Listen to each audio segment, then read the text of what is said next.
Here, there's a tent set up by the dessert cart in the front end.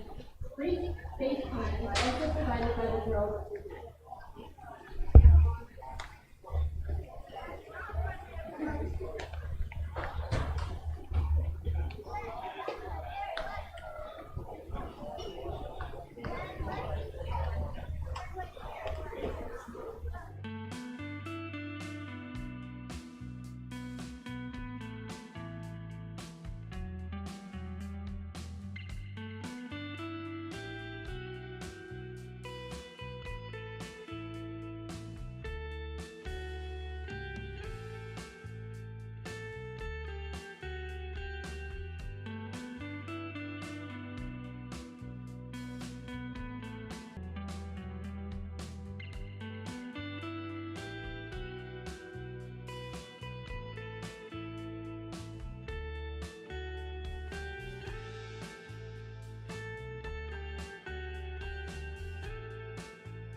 And now, fans, we'd like to direct your attention to the field where Pioneers owner Myra and Chuck Eaton will present our ceremonial first pitch parade. Hello and welcome into the High Plains Spas and Recreations pregame show here at Oregon Trail Park Stadium in Gearing, Nebraska, home of your Western Nebraska Pioneers.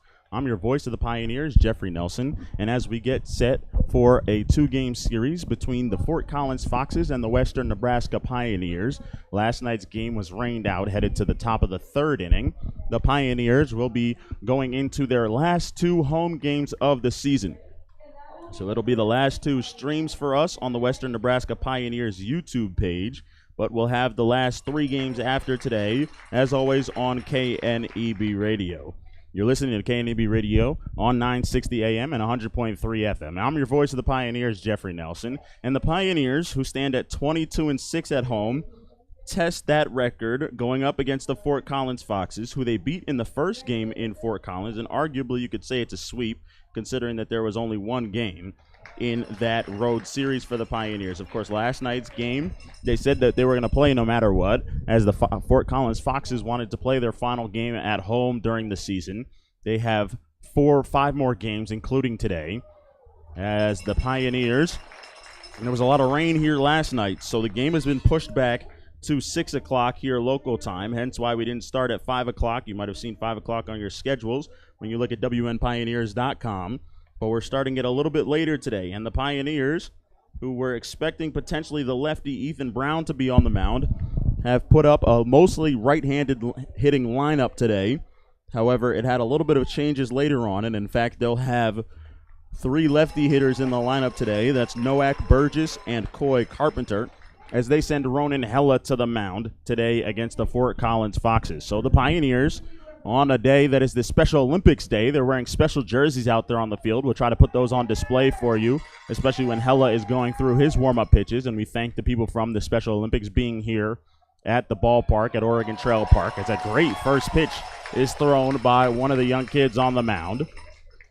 And when we come back on the High Plains Spas and Recreations pregame show, we'll get you set with the lineups and get ready for first pitch here at Oregon Trail Park.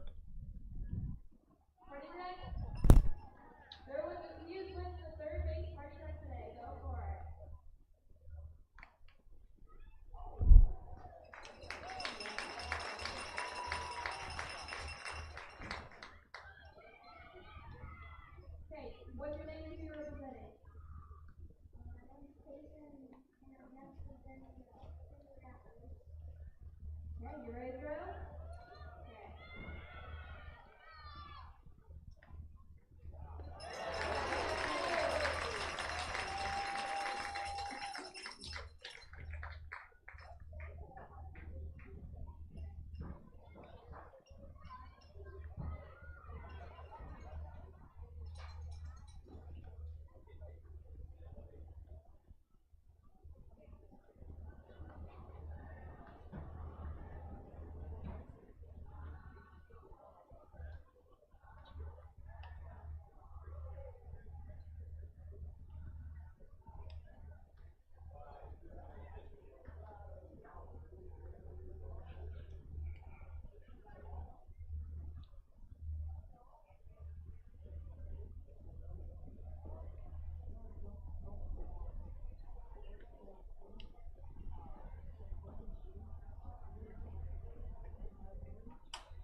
Back here on the High Plains Spas and Recreations pregame show, as the lines get painted on the field right outside of the home plate area. Of course, the baselines have already been painted. The kids are making a lane for the Pioneers as they get set to have their names announced and take the field, as it is 5:50 here local time, and we're set to start at 6 o'clock, going over the ground rules, not at home plate like they usually do, with Joshua Wagner and James Balthazar, are Coach Sharkey and Coach Bergen. Now for the Pioneers, I already told you that Ronan Hella is on the mound for the Pioneers today. He'll make his last start of the season. Unfortunately, he has to leave the Pioneers due to some family matters that he has to attend to down in Albuquerque, so he'll leave his good friend Aiden Young And for Hella, his last start, he went 107 pitches back on the 16th. So he stands on regular rest if you're a starter, where he has 4 days rest and pitches on the 5th day. 6 innings, 1 hit, no runs, 3 walks, and 4 strikeouts in a 10-0 win for the Pioneers over the Dodge City A's here at Oregon Trail Park just 5 days ago. And now for Hella, he's been pretty spectacular out there on the mound in total this season. He has 26 1/3 innings pitched. That is good for second on the team. And his 2.39 ERA, well, for qualifiers, that is second on the team behind only Brody Fanistock in league play. Although he's by far pitched twice as many innings as Brody Fanistock, who, of course, left the team about 2-3 weeks ago. 18 hits in those 26 1/3 innings, giving up just 8 runs, has Ronan Hella, 25 strikeouts to 7 walks, as he has a 3-1 record so far for the Pioneers in league play. Today's game is, so it'll be an important game for the Pioneers if they want to get where they want to finish up in the league standings, with them being just a game below 500 at 12-13. The Fort Collins Foxes, however, are 15-12, so the Pioneers just out of reach of them before the end of the season, as the Foxes and Coach Bergen send out a lineup that is all familiar for Coach Sharkey and the rest of the coaching staff. It's the exact same lineup that they had in the last full game that they played. It was a 12-11 win for the Pioneers, in which Brooks Farrell gave up just 12 hits and 8 runs, 3 walks, 2 strikeouts on 105 pitches. So another starter that went up and above the century mark in terms of his pitches that he threw over the course of a ball game, and Brooks Farrell did a heck of a job back 2 days ago in Fort Collins, Colorado. The Pioneers are back home, as I mentioned, for the last time this year, and they are taking the field, being announced by our new PA address announcer, Maya Giamarino, as she has taken over the duties for Bill Sheffield, and we'll go through the Pioneers lineup with her as the fans hear their names and give them some cheers. Kerry Gaffney leads things off. He plays second base. Batting second is La Bestia. Francisco Laya is in right field. Batting third is Coy Carpenter. I'm writing Coy Carpenter's name down right now. Luke Nowak is batting third. He's in left field. Coy Carpenter's in the 9-hole playing center field. Now, Jackson Yeager bats fourth behind Nowak and plays first. Peterson is at shortstop today for the first time all year, with Jake Maroney doing the catching as he gets bumped up in the lineup. We'll talk more about him when he comes up at the plate for the first time in this ball game. Followed by Cooper Burgess, who gets the start today. Aiden Young bats 8th, and Coy Carpenter bats 9th. Young is the designated hitter, Coy Carpenter in center, and now the national anthem from Emily.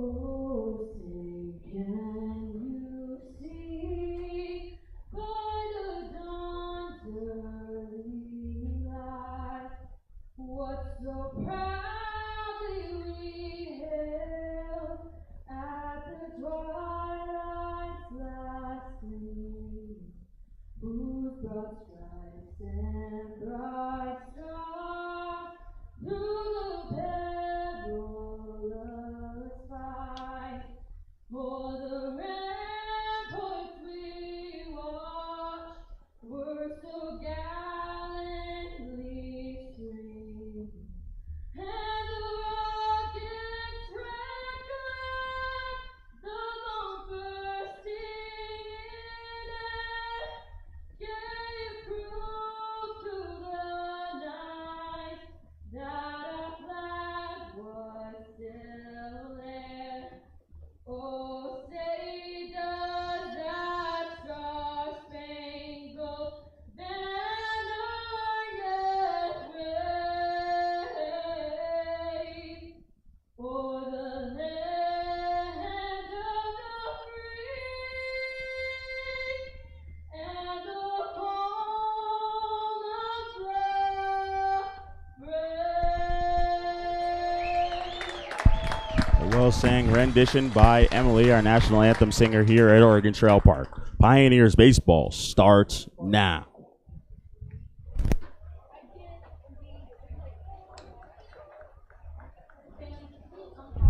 Joshua Wagner, and Jamie Balthazar, presented by the Law Island Office, helping people with all their legal issues. We would like to thank the Scott Court County District Bureau for providing funding for our 2024 umpires, as well as the Western Nebraska Umpires Association that pledged a great team to double umpire.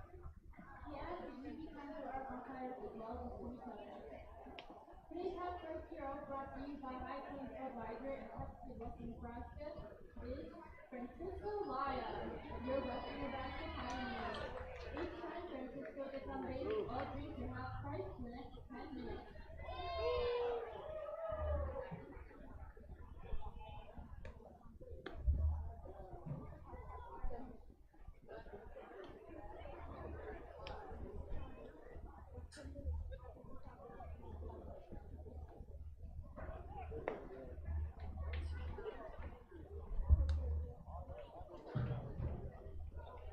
And now fans, down to the field in front of the Pioneers dugout, we're bringing you Josh, who will bring us our favorite words of the summer. Take it away, Josh. Let's play ball!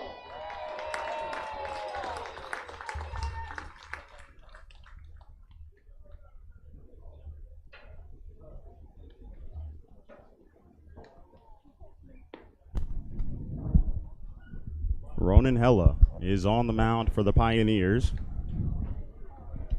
as he will face Larry Haskins, Joey Little, Phoenix West, and Nick Bertucci, with Jimmy Wright batting in the 5-hole, protecting Bertucci, who is the designated hitter today, followed by Max Carrillo, J.J. Fontana, Cole Barta, and rounding out the order is Aiden Kraus.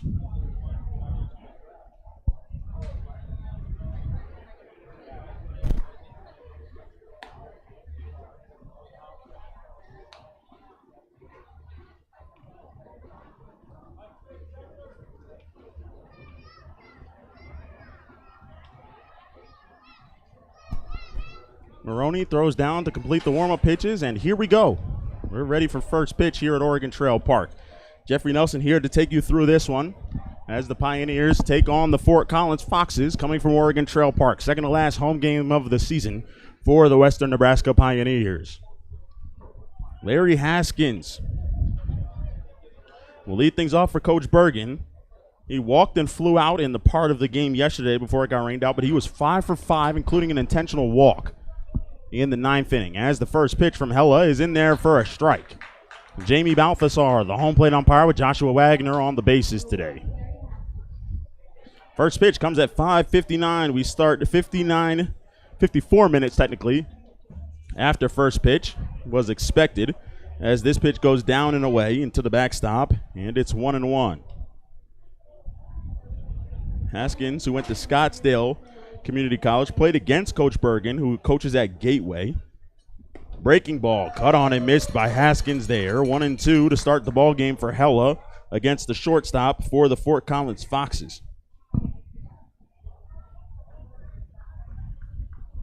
Hella, who does such a good job at locating his breaking ball on all pitches and all counts, gets a fastball fouled back by Haskins here, leading things off.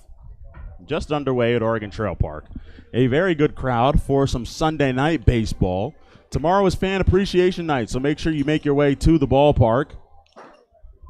As the 1-2 is cut on and missed. A changeup down and away for Hella. Gets things started against Larry Haskins as he strikes out the leadoff man and retires him for just the second time in the past 3 days that the Pioneers and Foxes have been playing.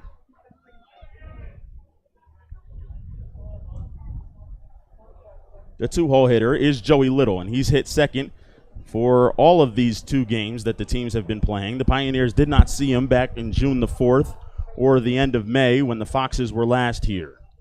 They did see, however, the starter on the mound for the Foxes, Brady Hall. First pitch is fouled off out of play by Little. It's 0-1.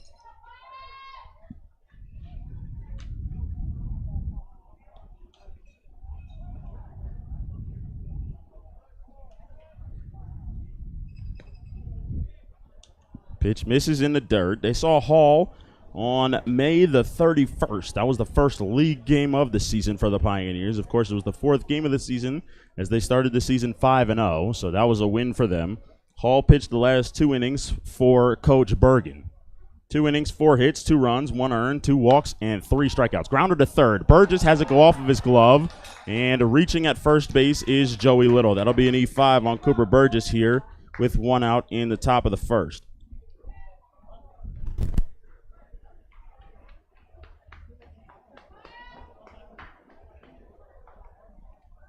Now at bat, third baseman number 9, Phoenix West.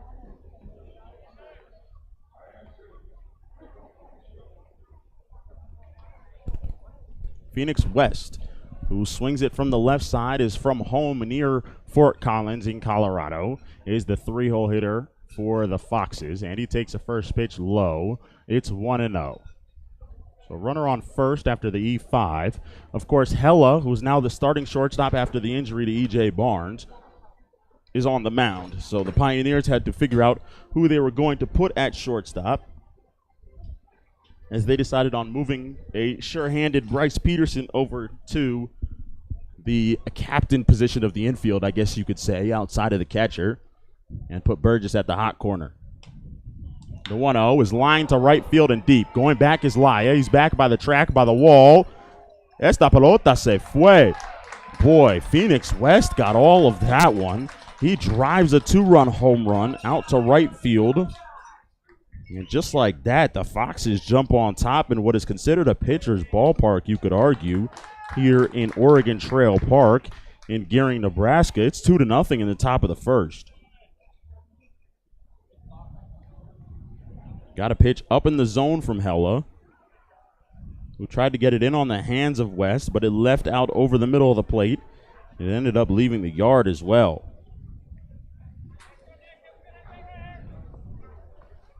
No slouch of a hitter at the plate either is Nick Bertucci. A club record 16 home runs on the season for the Melbourne, Australia, Central Arizona kid.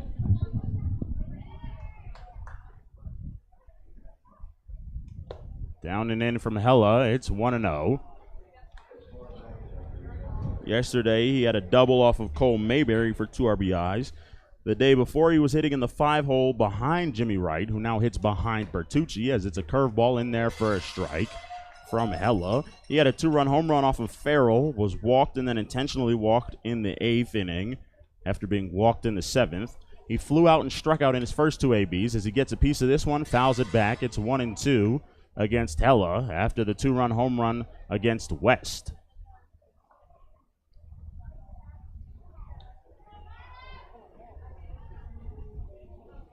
The dirt on the infield has been worked on a lot. It is very, very muddy and rough by the plate. Not muddy to say, but there's a lot of clay there and quick dry to try to keep it from being all soggy there. The fastball's up and away to Bertucci. It's 2-2 from Hella as he uses a waste pitch there. Presumably he'll go down in the zone on Bertucci and try to get him out on this next pitch. 2-2, a slider, and it's hit off the end of the bat into center field by the strong Bertucci. For most people, that would just be off the end of the bat, and it would end up being a ground ball up the middle. But Bertucci, who is very well built, as he was offered to play AFL football, that is Australian football, gets a single to center field, and now Jimmy Wright comes to the plate.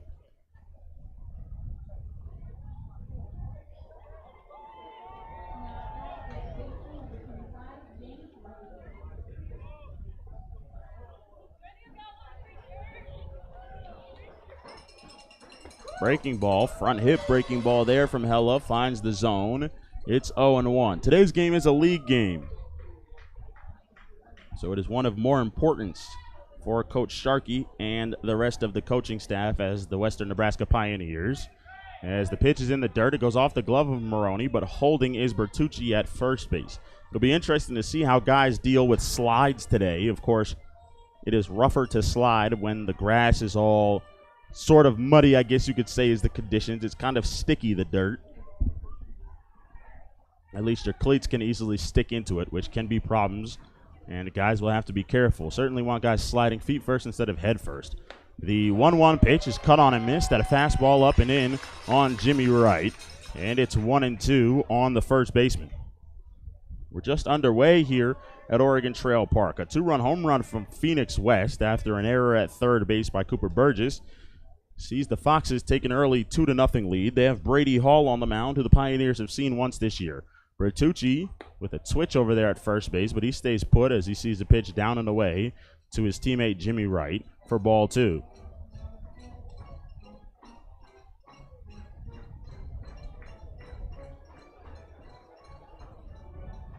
Two count on Wright, who crowds the plate.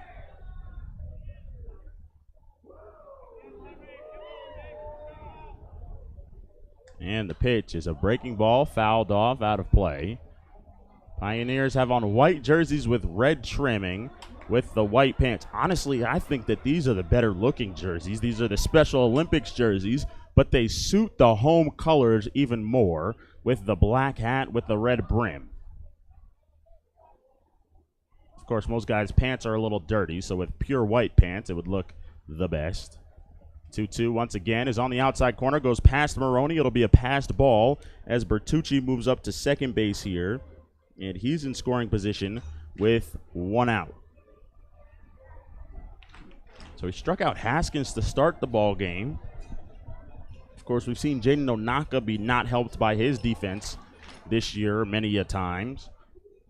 Hella not helped out as that run came home to score on the home run. Now he has a 3-2 count with a runner on second. A big lead for Bertucci out there at second. Hella will throw over there. Bertucci's back with a dive after he stepped off the back of the mound.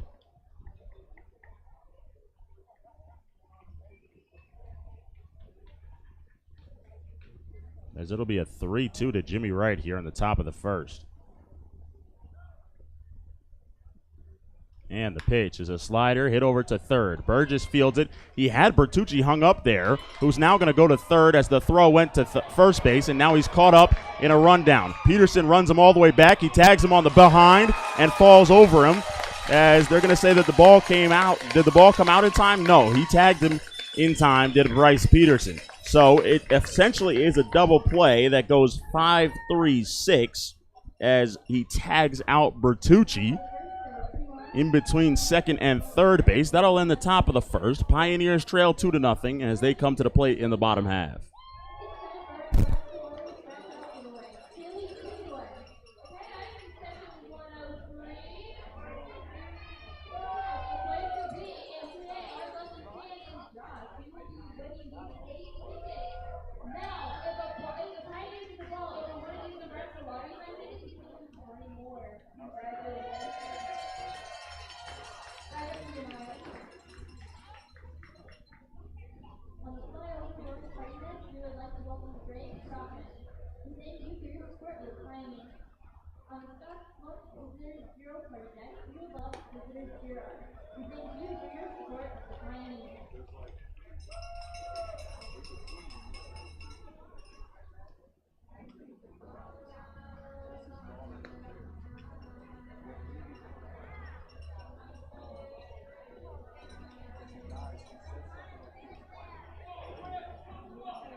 Pioneers coming to bat. They trail early here in this one. Not something new for the Pioneers, though, who have trailed many of times so far this season. But they've been able to come back a lot of times as well, which is a great thing for the Pioneers, not to fear going down in a ball game, knowing that you have the capabilities to come back. Ethan Brown has shorts on, so we will not see him at all today. Maybe he'll pitch tomorrow, as he didn't throw many pitches at all. Gaffney leads things off for the Pioneers. 5 home runs on the season for Gaff, as Brady Hall deals a first pitch in there for a strike.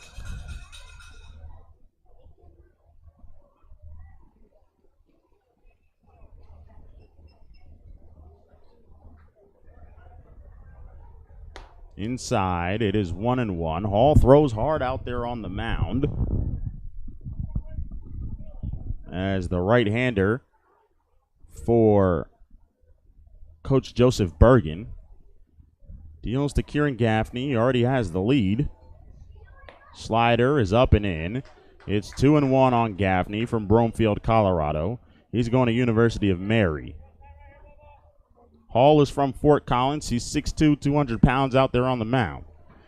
Right-hander starts in the stretch and deals a 2-1. Grounded weakly over by third base, and it rolls foul as it's picked up by Phoenix West. That ball would have been a hit for Gaffney had it stayed fair, or at least it would have been a very, very close play.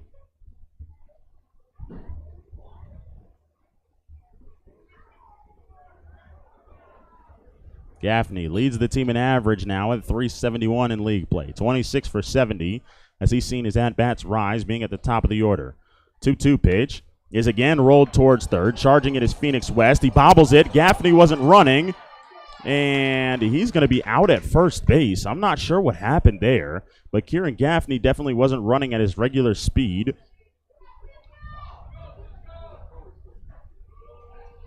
Seen Gaffney run before. I think he might have gotten stuck in the plate there. Yeah, there's a big chunk behind the plate that he had to get out, and that caused him to be slowed down there and eventually become the first out of the inning.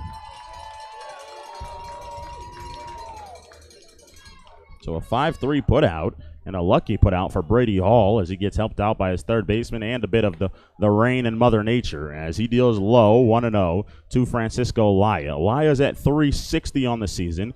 Of course, he's got 32 stolen bases right now. He's 32 for 37 on the season. Lines one to left field. This ball is going to get down in front of Cole Barta, and it'll be a base hit. And he is the half-price hero, so that's why you hear the fans cheering a little bit extra loud for Francisco Laya here in the bottom of the first, as he reaches for the 36th time in 38 games this season. An impressive stat for Francisco Laya from Cochise Community College in La Guaira, Venezuela. Nowak comes to the plate for his first AB against the right-hander Hall. Laya, who typically goes off a delayed steal as of recently. Fontana has a great arm behind the plate. Laya creeping over there at first. He's going to stay put as Nowak fouls it off. It's Phoenix West at third. Larry Haskins is at short. Max Carrillo is at second base, with Jimmy Wright holding on Francisco Laya at first base as Fontana catches Brady Hall. Cole Barta in left. Aiden Krause is in center, and Joey Little is in right field for the Fort Collins Foxes. We get you set up with the Pioneers defensive alignment when they're back out there in the top of the second. Throw over. Laya's back in time. 0-1 count on Nowak, who's at .365, second on the team in average. Laya goes, swinging on a hit and run there is Nowak. He fouls it back into the screen as Laya daps up Carrillo, who he speaks Spanish to a lot. The Venezuelan is able to speak to Max Carrillo, as Carrillo speaks Spanish as well. He's from Tucson, Arizona. As it's an 0-2 count on Nowak. We'll see if Laya goes at all. He stays put. It's a slider fouled off out of play by Nowak. And I think it hit a pole out there and came back onto the top of the screen as Coach Jay O'Connor grabs it in foul territory. It's an 0-2 count on Nowak here, who has three of the 5 walk-offs on the season. He's looking for his 20th hit of the season, though, in league play, as he has 19 for 52 so far on the season. Tied for third in the team in RBIs as well. Laya takes his lead. He stays put. He's going on a delayed steal. The throw down from Fontana is a good one. It goes into the slide of Laya, who's going to get up and go to third. Krause backs it up. He's going to throw to third, and it is going to be picked up there by Phoenix West. But Laya's in at third base on what will go down as an E2 on J.J. Fontana, as the throw went into Francisco Laya, who was sliding into second base. And he popped up and went to third, where he stands now on a 1-2 count to Luke Nowak. And those are always rough errors for catchers, especially for Fontana, who made a good throw. If his short time, they'll obviously be able to make the play. Corners are in for the Foxes. Middle infield will concede a run. It's a 1-2 count on Nowak and the pitch. He just got a piece, fouled it just over the press box here, back our way, as it'll stay 1-2.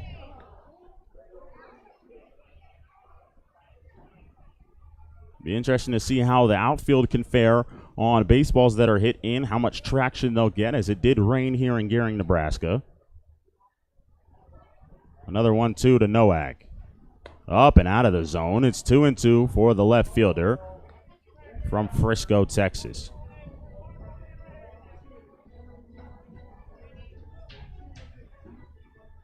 He's found his bat lately as his swing's gotten better and the results have gotten better with it.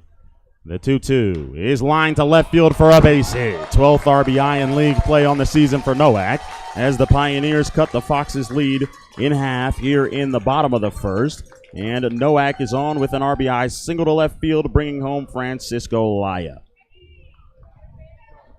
That'll bring up Jackson Yeager, who's going to University of Sioux Falls. He's very excited to go there after being at McCook Community College. The Omaha, Nebraska kid. When the season's over, we'll go 6 hours back across the state. Swings and drills the first pitch to left field. Esta pelota. Oh my, se fue. Hold on, we've got a problem here. Our home plate umpire threw up foul ball. Our base umpire said it's a home run. We've got a major problem a la the Seattle Seahawks and the Green Bay Packers a long time ago, where an umpire called an interception and one called a touchdown. We've got one that called a foul ball, one that called a home run. Yeager says, hey, he called it a home run. He goes around the bases and touches home. This is not going to be the second time that Jackson Yeager's denied a home run, is it? Boy, that would be a shame for the kid from the state of Nebraska if he's denied another home run. He's taken his batting gloves off. He's picked up his bat. He's ready to go back to the dugout. We're waiting on the call. Boy, I wish we had. It's a home run. Esta pelota se fue. This ball is gone. A delayed call for Jackson Yeager, but a 2-run home run. And the Pioneers take a 3-2 lead here in the bottom of the first. He ties Gaffney with his 5th home run on the season. And a controversial one at that, I guess you could say. But it's a home run to left field for Jackson Yeager. And as I said, the Pioneers are now on top 3-2. As Bryce Peterson, who homered in Fort Collins the other day, comes to the plate. First pitch, fastball strike from Brady Hall. For Yeager, that's his 5th home run on the season. Puts him at 13 RBIs in league play. His 3rd home run in league play as Peterson swings and fouls this one off first base side. And it is 0-2. A long discussion between Joshua Wagner and Jamie Balthazar. The 0-2 to Peterson. He fouls it off again first base side, swinging late at a fastball from Brady Hall. Was given the lead by his teammates and has conceded the lead to the Pioneers here. 4 batters into the bottom of the first. He's set for another 0-2 to Peterson and deals. Swing and a miss at a cut fastball, it looked like there. A little bit different from the slider, a little bit more velo for Hall out there on the mound. So the umpires were talking about it, as Jake Maroney will be the batter. They were talking about it to the left of the mound, about 60 feet up the third baseline. Coach Jay O'Connor had come down the line, and Coach Shane Sharkey was out there. Yeager was sure that it was a home run. Wagner, who had a good angle of it as he was running across from first base towards third base to see the ball. Of course, our home plate umpire is standing right down the line and is able to see it if it goes over the wall. And eventually they determined that it was a home run for Jackson Yeager, giving the Pios and Ronan Hella the lead. The battery mate for Hella, Jake Maroney, who's been swinging a much better bat as of lately, fouls the first pitch back. It's 0-1. Going back to in Greeley for Maroney, we will go, as the Pioneers were there on the 15th. He had a triple to right center field, and that really got things going for him as he swings through a fastball from Hall, and he's behind in the count 0-2. He then came home and played the A's. Maroney had a 2-run double and 2 singles on the day. The following day, he had a walk, 2 singles, and 2 RBIs. As he was out of the lineup the next day. The 0-2 pitch from Hall is a jam shot over first. Coming in is Joey Little. He's not going to get there in time. It's another hit for Jake Maroney. He's on with another single. As back in Fort Collins, he had 3 hits, including an RBI that got the Pioneers on the board in their 12-11 win just 2 days ago. So a hot Jake Maroney, who gets moved up in the lineup, stays hot as well as he singles to right field with 2 outs, bringing up Cooper Burgess. And oh boy, does Cooper Burgess love hitting velo, as Andrew Landis will run for Jake Maroney, who is much happier now that his bat has been getting going here for the Pioneers towards the end of the season. Burgess facing the right-hander. Wasn't sure if he was going to play in case it was the lefty Ethan Brown. Landis leads off of first. And the first pitch to Cooper. In the dirt, a good stop by Fontana, who throws behind. The tag applied to Landis, but he's back in time standing up.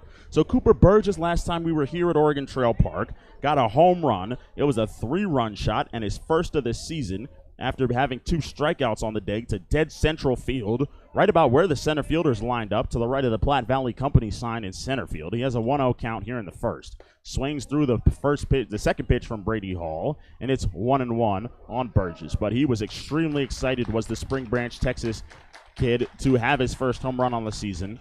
And he'll look to hit a fastball from Brady Hall here, as he loves hitting pitches that are fast and have a lot of velo on them. Landis goes for second. It's a pitch outside. Fontana has a good throw. Landis a little bit stuck in the dirt there as his head first dive, and he's called out on strike on the tag applied by the shortstop Larry Haskins. So that ends the bottom half of the first inning, but a good first inning for the Pioneers. They get 3 runs in the inning on 4 hits, no errors, and nobody left on base. And at the end of 1, they lead the Fort Collins Foxes 3-2 here on KNEB Radio and on the Western Nebraska Pioneers YouTube page.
You see Jackson Yeager on your picture here if you're watching us on the Western Nebraska Pioneers YouTube page, and you see those Special Olympics jerseys out there as you see him get ready and throw the sunglasses on at his first base position as Max Carrillo steps to the plate. Those jerseys are up for auction. Make sure you follow the social media for the Pioneers. You can go to Facebook, Instagram, Twitter, X as you call it, to find out about the auctions. If you would like to buy one of their jerseys today, of course, you can buy game-worn jerseys.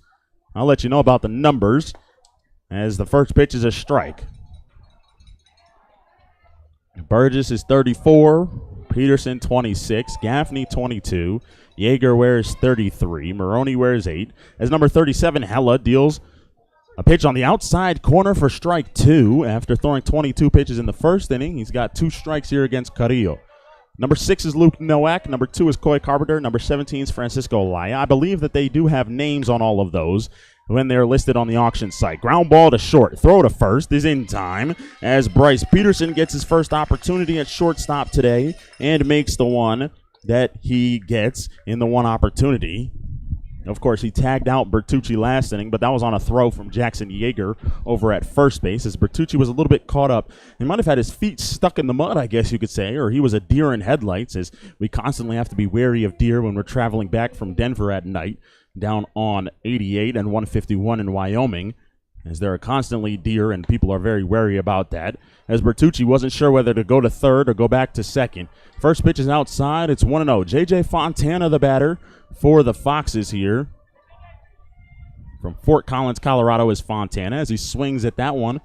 A great arm behind the plate. We've got two of the better defensive catchers that I've seen all season in the RMBL between Maroney and Fontana here. It's a 1-1 count on the left-handed hitting Fontana, who swings through a changeup there from Hella. It's 1-2 quickly for the Albuquerque, New Mexico native.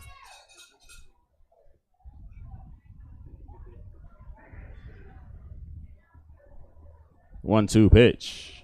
There on the outside corner. Oh, my goodness. Mr. Balthazar, that is right on the paint. That is certified Sherwin-Williams right there. He doesn't get the call, and the 2-2 is a changeup lined into center field for a base hit. That's on you, Blue, as it's a single to center field for J.J. Fontana. He's on here with one out in the top of the second.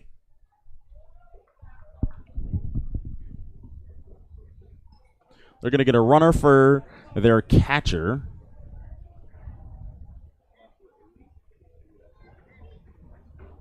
As it's Nate Eliason who runs, as he's the designated catcher courtesy runner for Fontana. Eliason has great speed. He's an outfielder.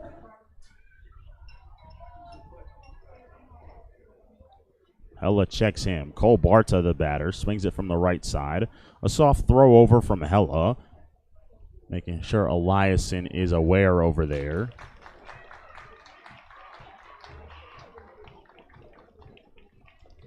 First pitch, breaking ball outside corner from Hella. It is 0-1 to start things off.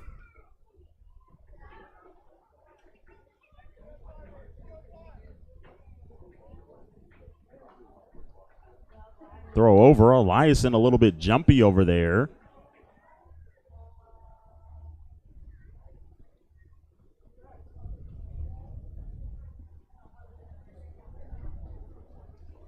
The 0-1's in the dirt. Good block from Maroney to keep it in front.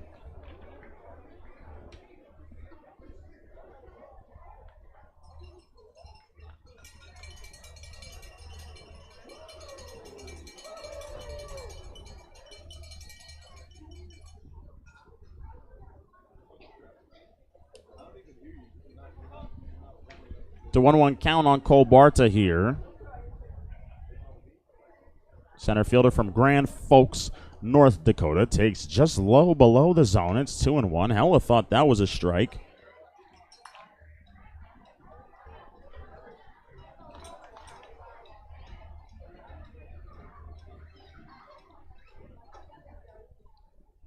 Eliason starts and stops. Barta swings through that pitch from Hella.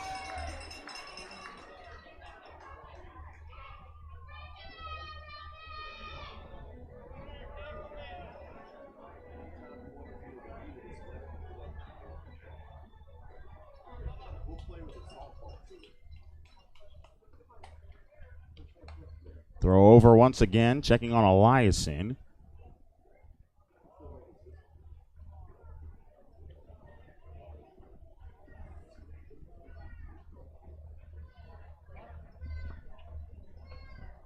As he leads, he starts and stops again. Barta skies one in the air to center field. Coy Carpenter goes back. He has room and makes the play in medium center field and gets the ball into Gaffney at second base. So the second out's recorded on a fly ball to the center fielder, Coy Carpenter, who's due up third in the bottom of the second.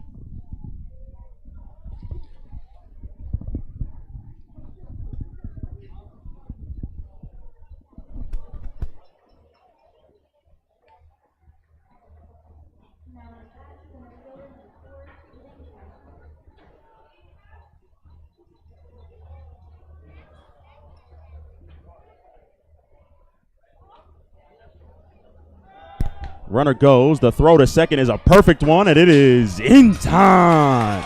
A great tag by Kieran Gaffney as you see Coy Carpenter, the center fielder, running off the field for the Pioneers. He will be due up third in the bottom of the second as the Pios have a 3-2 lead after an inning and a half of play.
Cooper Burgess was at the plate last inning when Landis was caught stealing running for Maroney. So he bats here to start the bottom of the second, and he gets a new fresh count. So it's 1-0 now as Brady Hall deals the first pitch outside. Pioneers got their 3 runs on a single to left field by Francisco Alaya, who stole second, moved to third on an error by the catcher Fontana. Swing and a ground ball to first. It stays down on Jimmy Wright, who flips to his pitcher covering at first base. And Burgess is the first out here in the second. And then after the Nowak single to left field, it was a 2-run home run for Jackson Yeager with a little bit of controversy as the umpires Balthazar and Wagner had to talk about it out on the field. But they did determine it was a home run as Aiden Young will come to the plate. He homered a week ago in Cheyenne Mountain and Colorado Springs against the Cheyenne Mountain Baseball Club team. First pitch from Hall. It's a late swing by Aiden Young as he fouls it off.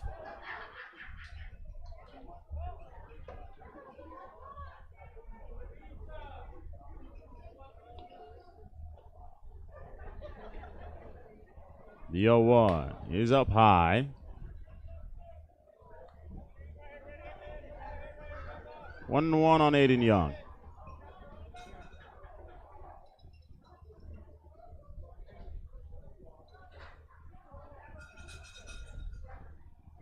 Again, high with a fastball. Brady Hall makes it 2-1 on Aiden Young, who goes to Amarillo College.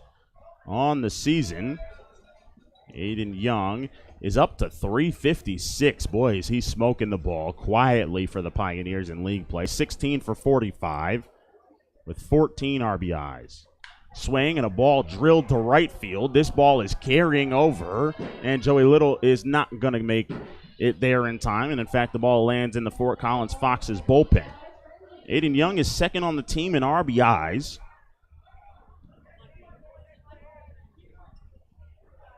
With 14 on the season. He's fourth on the team in average as well. 2-2 count, though, from Brady Hall, who deals a slider, and he got Young looking as he's down on strikes. For the second out here in inning number 2, Coy Carpenter, his second year here with the Western Nebraska Pioneers.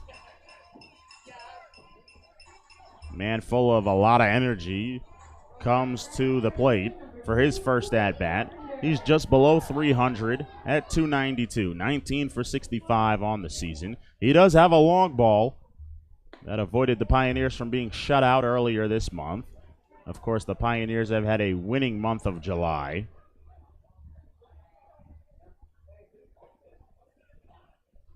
A 1 pitch to Coy Carpenter's a fastball. Oh, boy. That ball looked like it was at the belt. Called high. So it's 1-1 on Coy with leadoff man Kieran Gaffney on deck.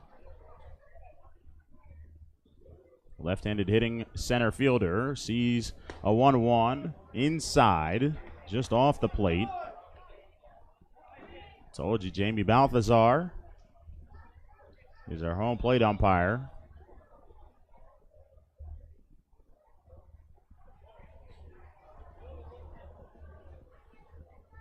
2-1 to Coy is grounded towards second. Correa roll over to him and throws the first in time. A 1-2-3 inning after 3 runs in the bottom of the first against Brady Hall. And the Pios still have a 3-2 lead here as we head to the third.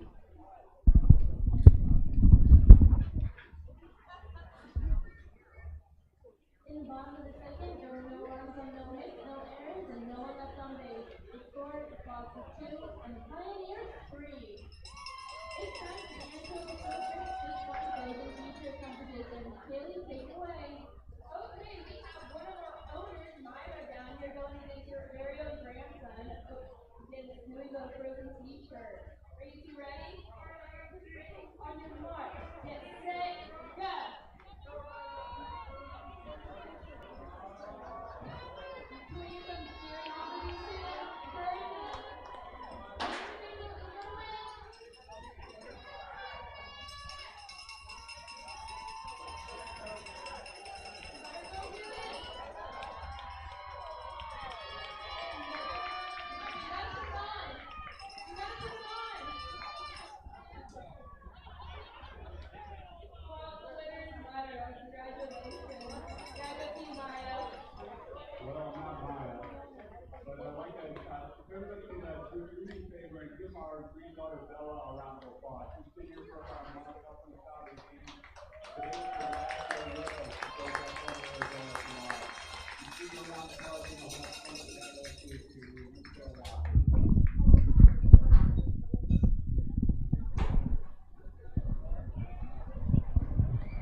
Hella going through his last of his warm-up pitches here in the third.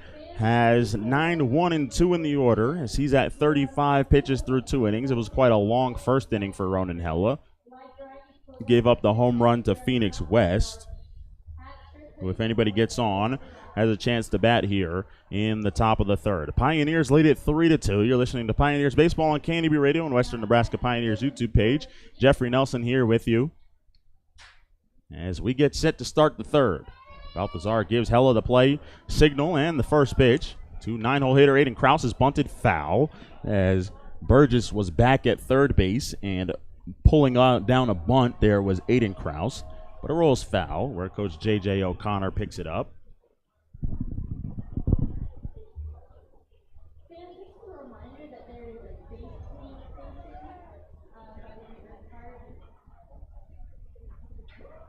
The 0-1 pitch is a breaking ball down and away.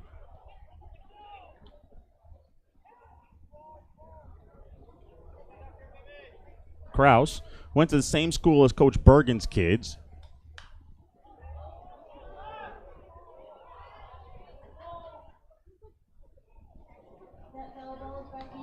And he fouls that 1-1 pitch off.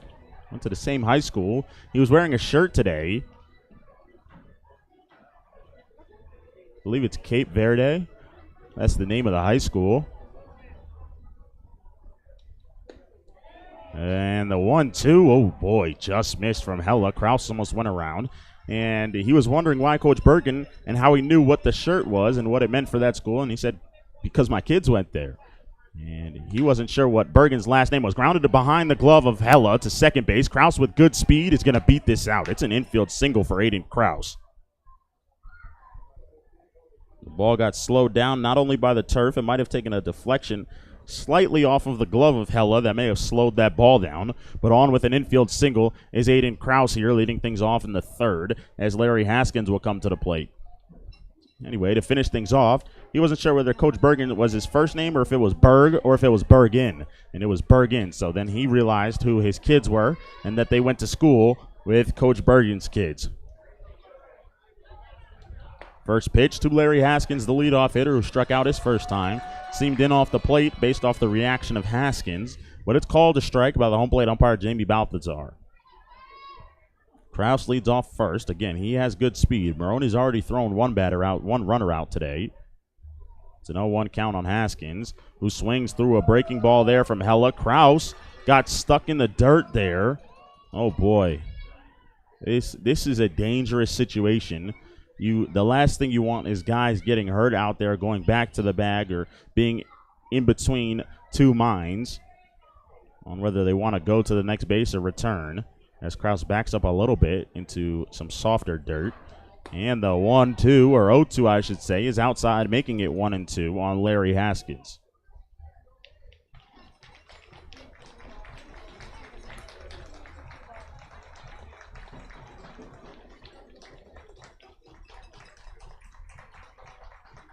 One-two count with a runner on first. Nobody out here in the top of the third. Piles on top 3-2. Kraus is going. He looks like he's going. He really wants to go over there. He's moving a little bit. And Hella steps off smartly in time. A good job by Ronan Hella there.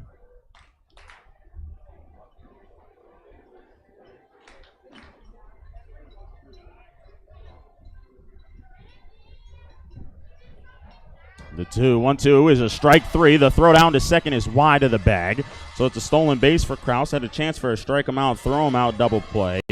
But you do get the first out in the inning as Larry Haskins strikes out again here. As he struck out his first time. Sharkey's going to ask a little bit about interference. There is no chance of interference on this one. He's saying he swung and then he reached his foot over the middle of the plate, but he was reaching for a pitch down and away. Had some controversial calls this year already about batter's interference, calling the runner out.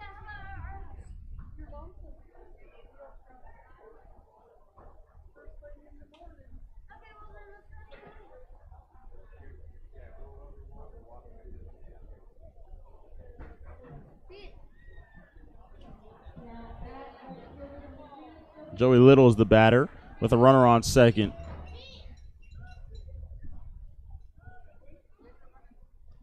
He reached on an E5 by Burgess in the first. He takes a breaking ball for strike one.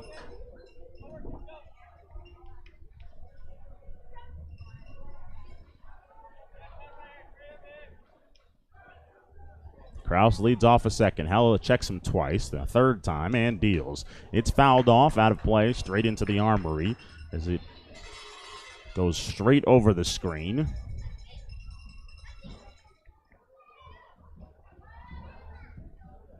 So it's an 0-2 count on Joey Little, with Phoenix West, who had that two-run home run in the first, on deck.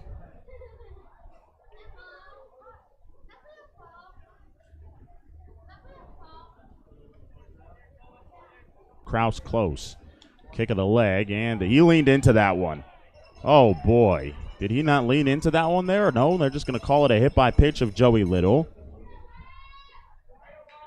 I guess it was far inside enough where they couldn't really say that he leaned into it. Of course, if you do, the umpires can call you out on strikes. Runners on first and second here. Kraus on with a weak contact infield single and a hit by pitch of Joey Little. And that brings up Phoenix West, who lined a ball that didn't get more than 25, 30 feet in the air over the right field wall in the first. First pitch from Hella is a backdoor breaking ball for strike one. Fastball up in the zone from Ronan in the first.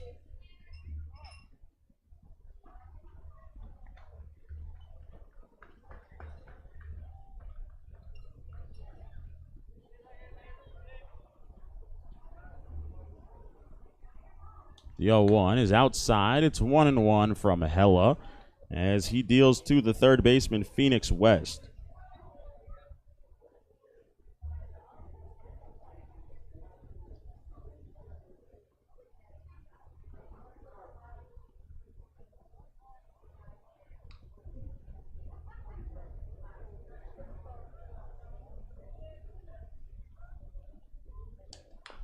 Breaking ball fouled off at the plate.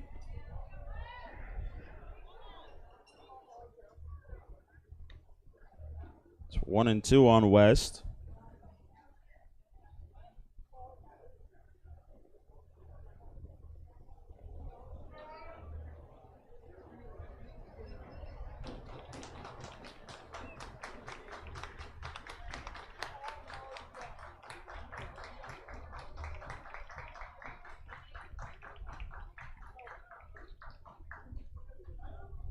One-two pitch. Another backdoor breaking ball from Hella.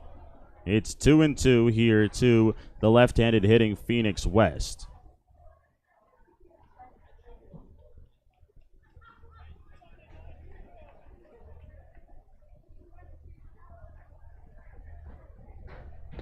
Swing and a miss. Down on strikes is West as Hella gets his second strikeout of the inning, his third of the day, and he gets through a big popper for the Fort Collins Foxes. And he has to deal with another one, though, in Nick Bertucci. Bertucci reached and poked one to center field.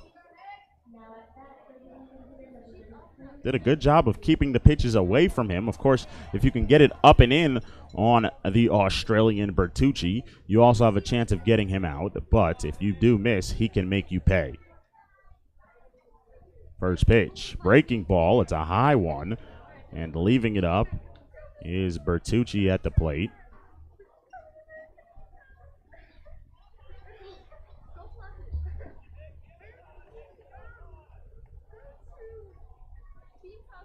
Kraus at second.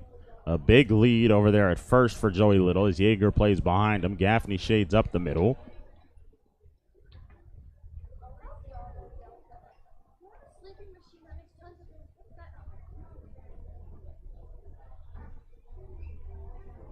Sharkey going out to the mound.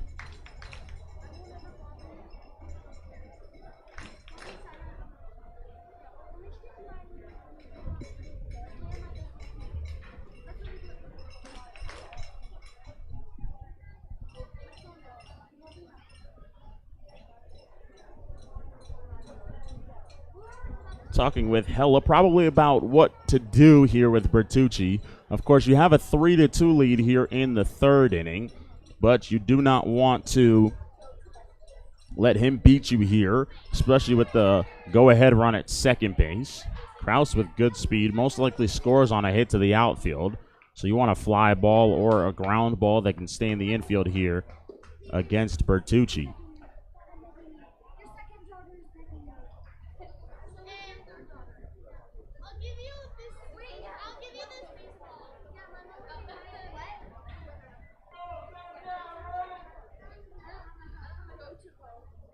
Hella is back on the mound as Sharkey returns to the dugout.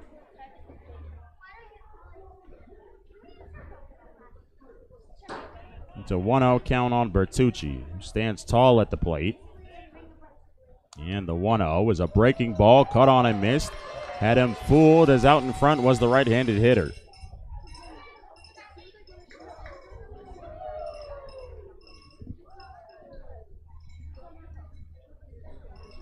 One and one on Bertucci, though. Still work to be done for Hella. First and second. He has a 1-run lead and deals a 1-1 pitch. Another slider. This one goes too far outside. It's 2-1. Jimmy Wright waits on deck. Wright bounced out to third his first time, with Bertucci on second after the passed ball. Back in the first. That ended the first inning. A spin and a check on Kraus. Oh, my goodness. That was an awkward dive for Aiden Kraus back to the bag. He went down. It almost looked like he was about to do the worm going forwards, getting back to the second base bag as his body and stomach kind of just fell down and kind of arched back almost into a U shape as his legs went up from out under him. This pitch is cut on and missed on a fastball down and in by Bertucci. It's 2-2 as his momentum carried him out of the box towards the Pioneers dugout third base side. Balthazar, if it was a strike, I don't believe it was. But when you get a fastball down and in and you're Nick Bertucci at the plate, you have to take your chances with it unless it's well off the plate. A 2-2 count for Bertucci. And Hella spins back.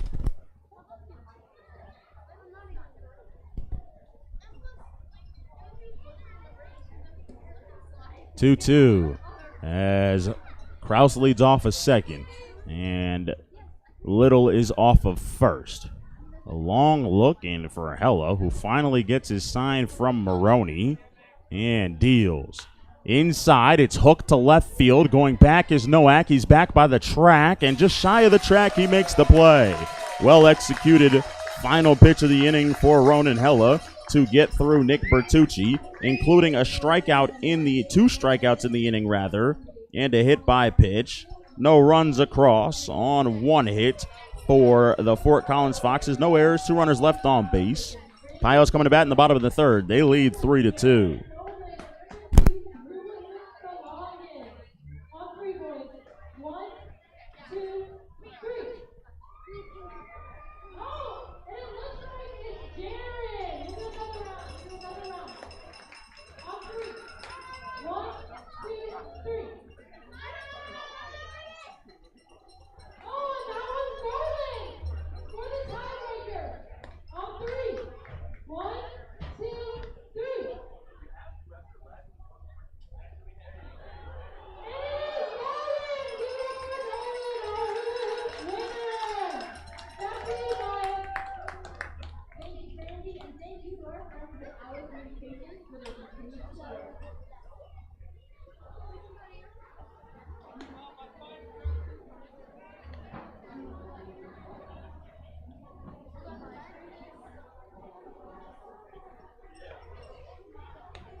First pitch swinging, Kieran Gaffney skies one to left field as we're back here on KNEB Radio. He's the first out as it was in left center field, and Kraus moved over to his right and made the play.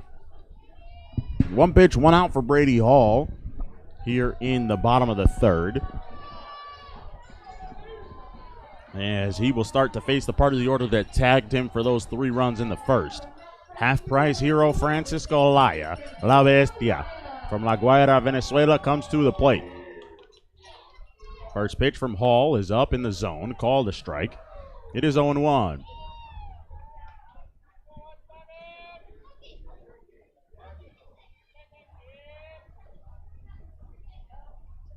A 1 pitch is outside corner on a slider there from Hall. It is 0-2, quickly on Laya.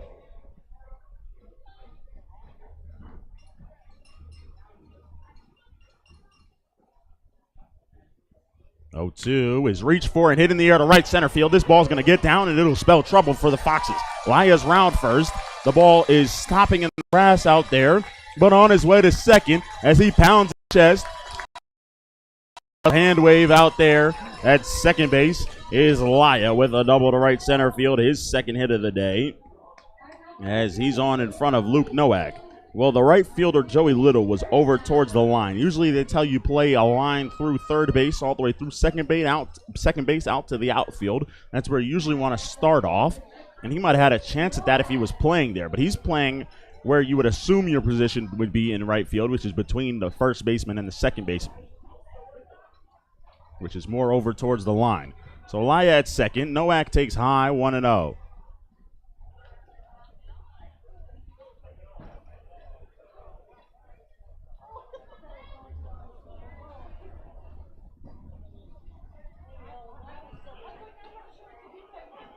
One-0 pitch to Nowak. Swing and a miss through that one.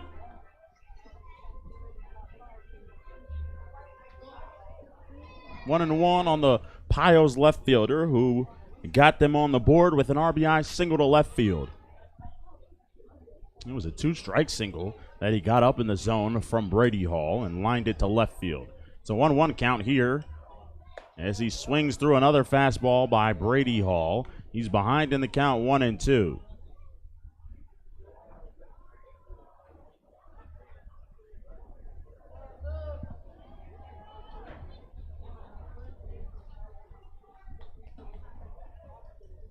Laya on second. 1-2 count on Nowak. He drills one to right field, but this ball is way foul, as he got a lot of that one, but hooked it foul. Trying to go for 3 straight fastballs was Brady Hall there, and Nowak was behind the first 2 of them, was way out in front of this one.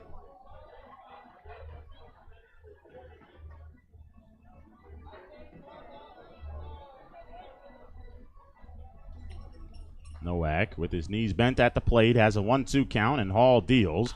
And this one's hit in the air to center field. Right where he needs to be, though, is Aiden Krause. Laya is off of the bag at second and will stop and go back as the throw comes into second base. Boy, I have a feeling Laya might be able to get them at one point in the season, either today or tomorrow, on a fly ball to center field with a little bit of a fake and then go, as he has the opportunity, if Krause is going to try to throw behind him, to just go for third immediately. A little bit of a stutter start, I guess you could say it would be. Yeager homered his first time up. He bats here with Lyon second and 2 outs. First pitch is lined down the right field line. It's slicing foul and out of play.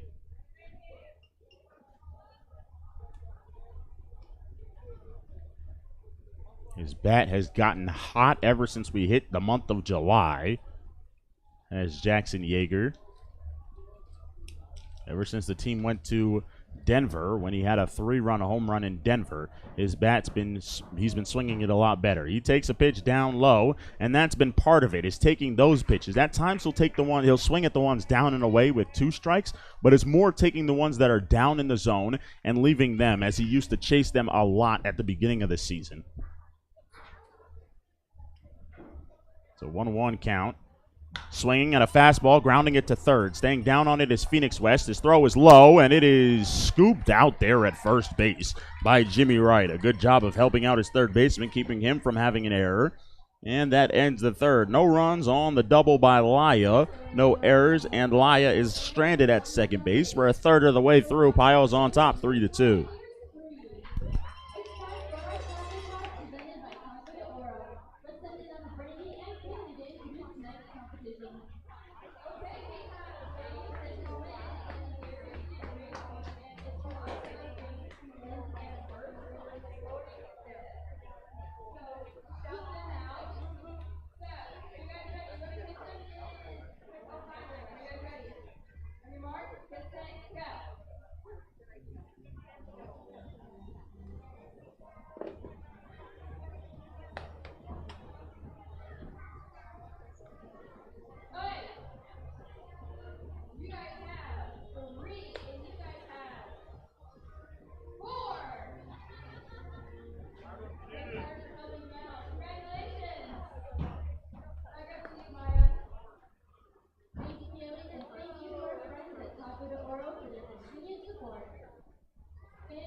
Ronan Hella starts the fourth, as he got through the main part of the order, but there still is a big bat here that'll be up first for the Fort Collins Foxes to start things off in the fourth, and Jimmy Wright.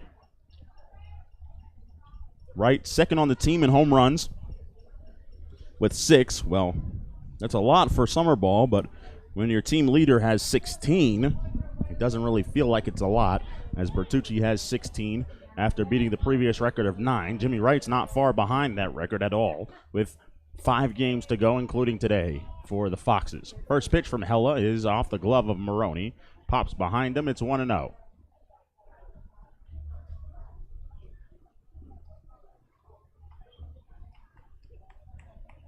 Hella, who's 2 pitches shy of 60 here, starts the 4th inning after going 107 the other day. A little tilt at the plate at the mound for Hella as he deals a strike to Jimmy Wright at the plate. Wright bounced to third where Bertucci caught up as Yeager was running over and fired it to Peterson, who then chased Bertucci all the way back to second base and tagged him out just shy of the bag. Swing and a miss at a breaking ball, 1-2 here to start things off in the 4th on Jimmy Wright.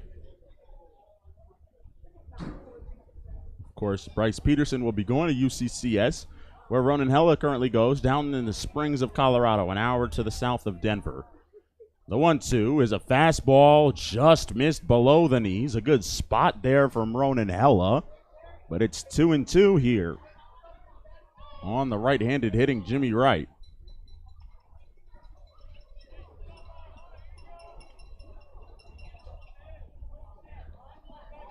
Hella sees Wright call time as he was waiting a long time, and in fact he's smiling out there on the mound.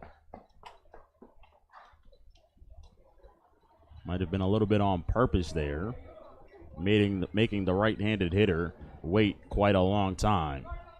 Wright from Colorado Springs.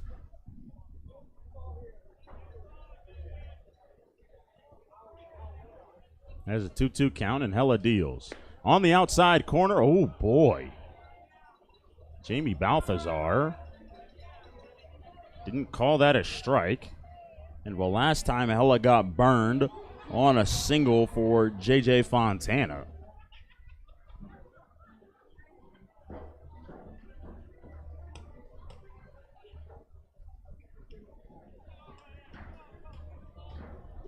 Payoff pitch.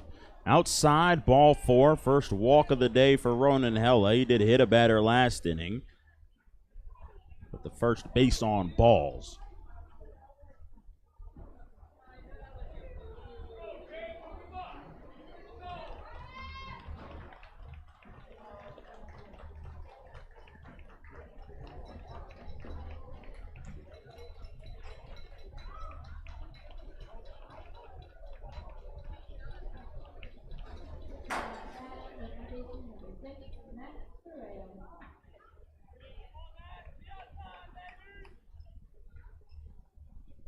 First pitch to Carrillo is in the dirt. Maroney with a good block.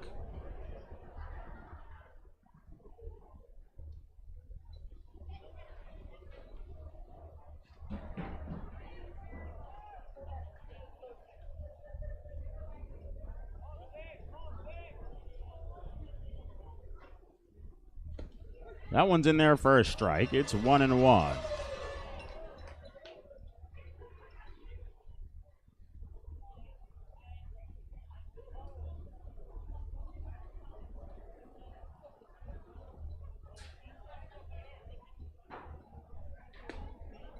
One and two now as he finds the zone against Max Carrillo, who's at the plate.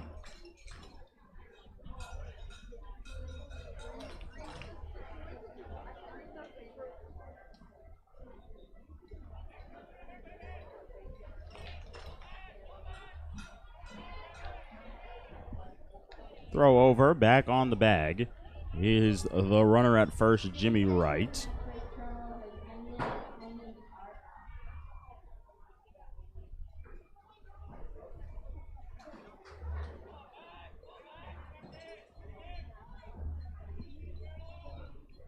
The 1-2, a breaking ball, fouled off, going over the grandstand on the first base side. And out of play. That grandstand is quite full over there on the first base side. So is the one on the third base side. That's the general admissions. While the reserve seats have some empty green seats, but they're mostly filled here at Oregon Trail Park. A good crowd enjoying some Sunday night baseball here at Oregon Trail Park. The 1-2 is hooked to left field. This ball is going to go foul as it stays in the yard, and two hops the wall out there to the...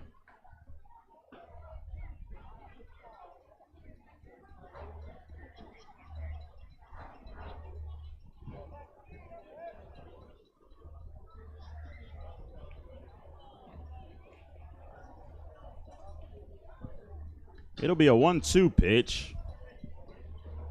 with nobody out here in the fourth from Hella. Fastball and reaching for it on a late swing is Carrillo. He just got a piece of it and fouls it off.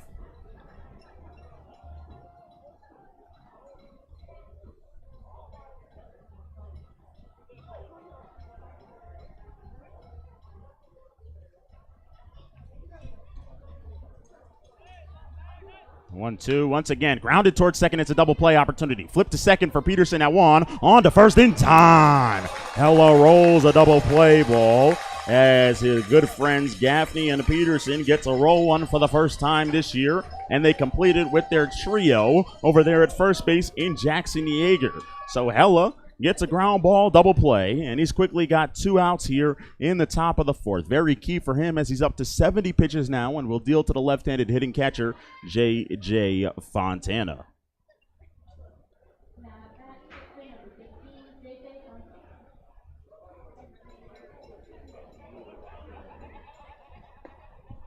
First pitch, strike one to Fontana, who singled his first time.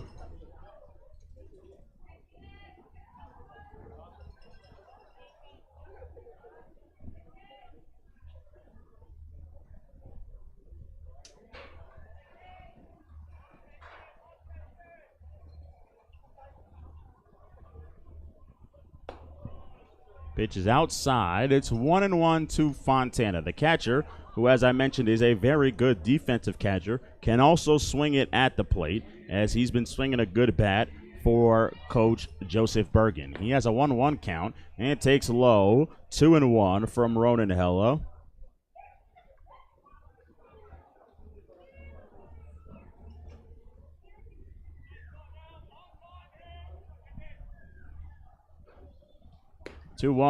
Just off the plate, it's 3-1 on Ronan Hella. Excuse me, on J.J. Fontana from Ronan Hella.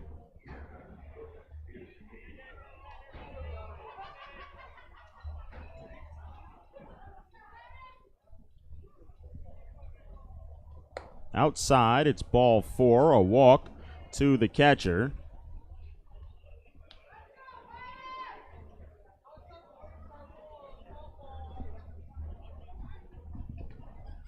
As he's on with 2 outs, once again, Eliason runs for him.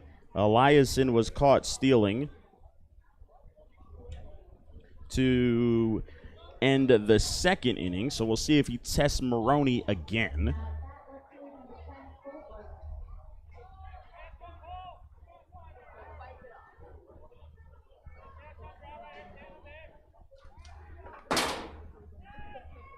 Throw over, back in time is Eliason.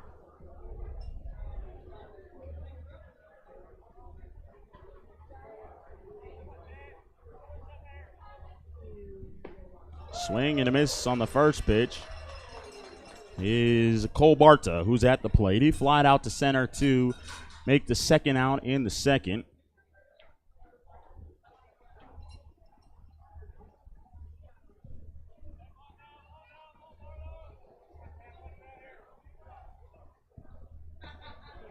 That's also in there for a strike. A little bit of a shake of the head for Barta.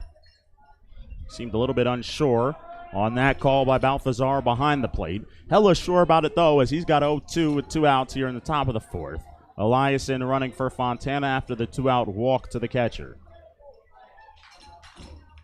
Hella set at the belt and deals an 0-2. It's a fastball jam shot. This one's going to go over the head of Gaffney into right center field. Moving to third and testing the arm of Coy Carpenter as Peterson cuts it off is Nate Eliason.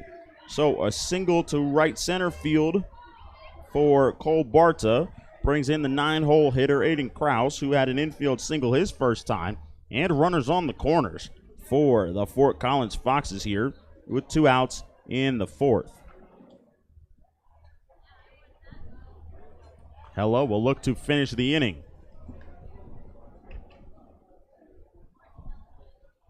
He's been up above the century mark, so being at 78 is nothing new for Ronan Hella. He's been starting ever since just about after Dodge City when the Pioneers were on the road in Kansas. First pitch to Krause is hooked down the left field line. He was way out in front of a breaking ball from Hella. Fifth hit on the day for the Foxes comes from Cole Barta and moves Eliason running for Fontana to third. Castillo walking to the pen. Hasn't pitched in a while since he started.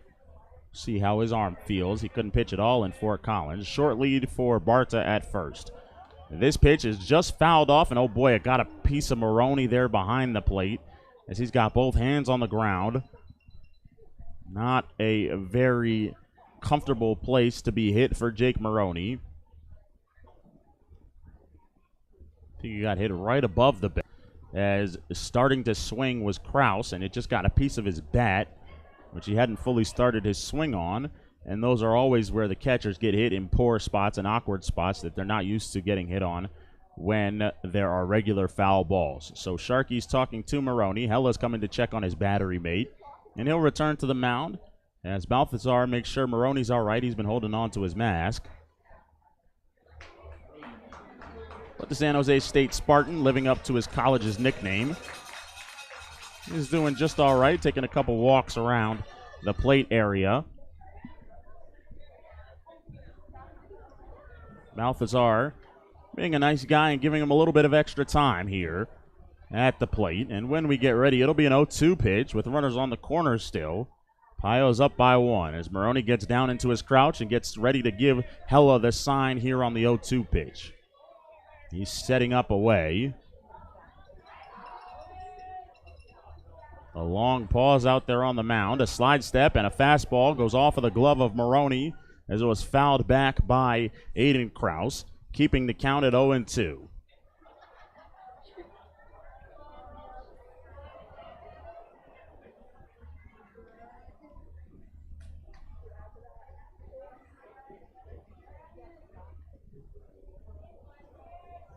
Again, setting up away. The 0-2. Oh, just missed. He hit his spot, did Hella, on the mound with a fastball that he tried to run back towards the outside part of the plate. Part of some pitch tunneling there. And you throw a pitch that moves away from the hitter, and then you try to run one that moves back in towards the hitter. But on the outside part of the plate in the same spot, you can usually get them to take that pitch or get a late swing. He took it, but it was just off the plate. So it's 1-2. And the 1-2 is in the dirt. A good stop by Maroney. None of the runners go anywhere as we have runners on first and third with a 2-2 count. Deuces are wild here in the fourth. 2 on, 2 outs, 2 balls, 2 strikes on Aiden Kraus.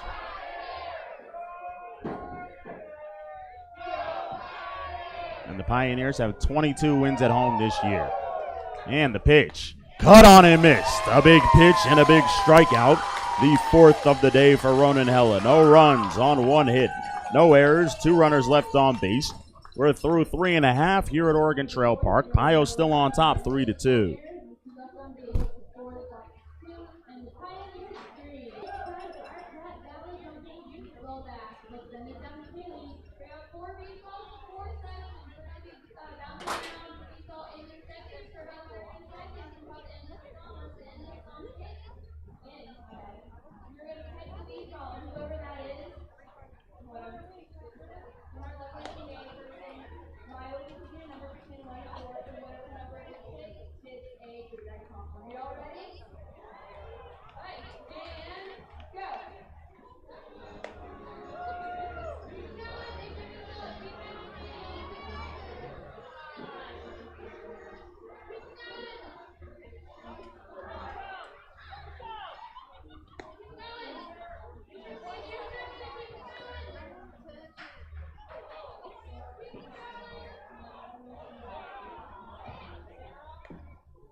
Bryce Peterson swings at the first pitch, grounds it to third. It goes off of the lip of the grass. Phoenix West takes his time, throws over to first in time to get Peterson, who usually would be his counterpart, but Bryce is playing shortstop today.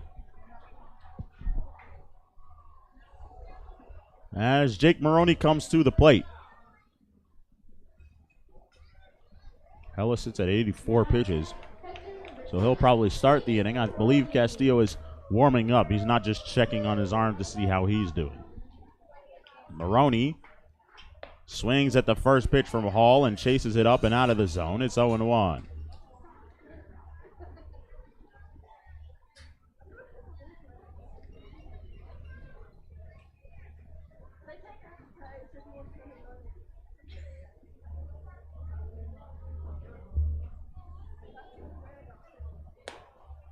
The 0-1 misses. It's 1-1.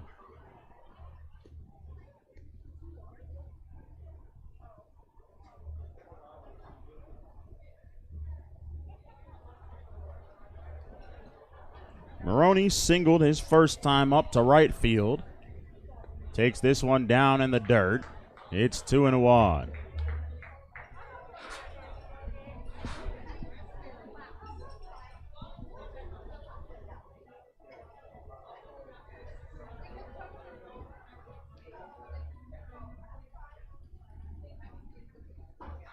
Two-1 is too high. It's 3-1 on Jake Maroney here as he leads things off in the bottom of the fourth for the Pioneers.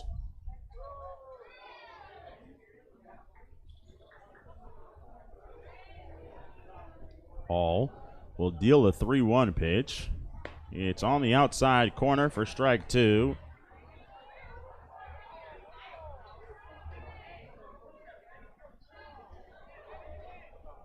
As he's ready on the mound, Maroney stepped out. He's back into the box here as it'll be a payoff pitch to Jake Maroney with one out in the bottom of the fourth.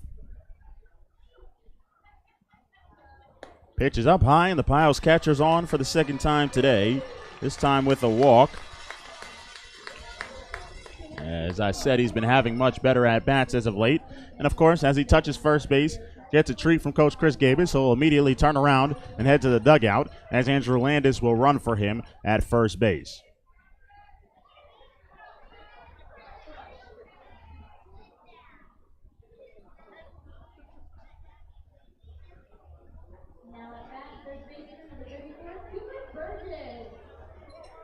Burgess to the plate with Landis on first, running for Maroney. One out here. Swings at the first one, fouls it off. He bounced out to first his first time as Jimmy Wright had to flip to his pitcher covering to record the out. That was when he was leading off the second as he was at the plate when Landis was caught stealing to end the first. The 0-1 is tapped off the foot of Burgess as it rolls down the first base line.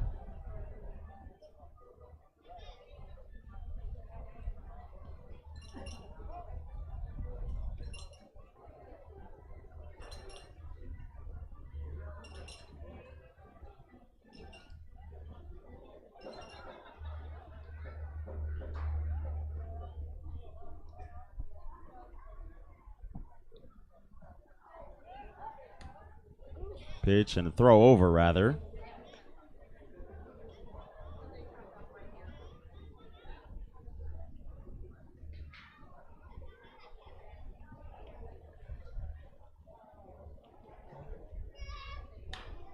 Burgess swings and pops this one down the left field line. Giving it a run is Barta. He is not going to get there as it lands foul down the left field line. Barta is shaded over.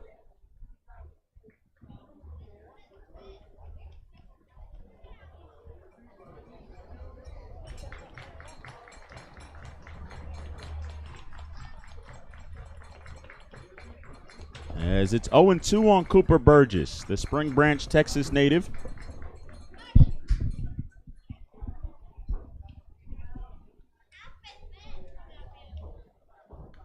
And he fouls this one back as he stays alive at 0-2.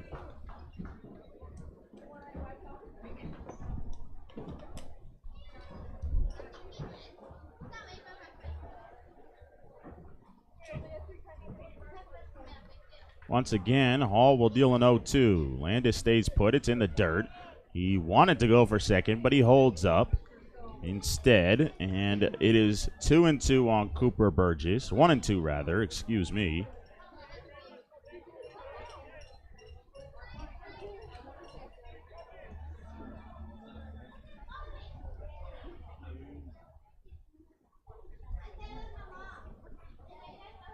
Up high. Now it's 2-2 on Burgess.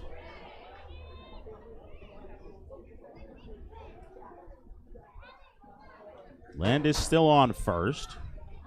See if he goes at all in this at bat. He stayed put so far after being thrown out to end the first. Stays put again, and it's 3-2 as a throw behind from Fontana is not in time. Once again, back standing up like back in the first is Andrew Landis.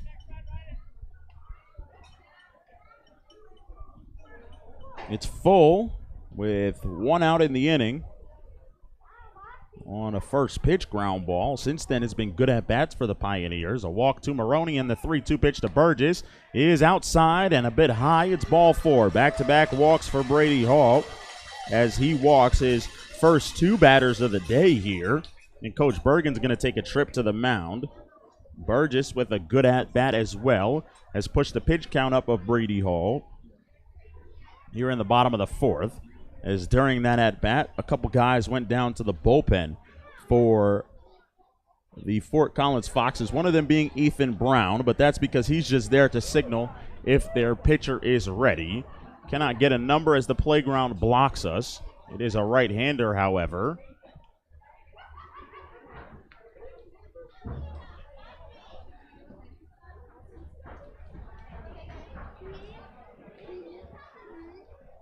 Looks like it's a single-digit number. They're on the right mound, which makes it even harder for us to see from the press box here. You'd have to be about 13, 14 feet higher in order to see it and over the playground. But it is a great view here from the press box, which is where you watch the game from. If you're watching on the Western Nebraska Pioneers YouTube page, as you watch Aiden Young come to the plate. He takes a pitch up and in. It is 1-0 rather on Aiden Young. Landis leads off a second. He's there running for Maroney, who walked. Burgess, with a tough at-bat, was behind 0-2, came all the way back to work a walk, is at first base. One out in the inning, and the 1-0 is swung on and pulled off of by Aiden Young as he fouls it off out of play.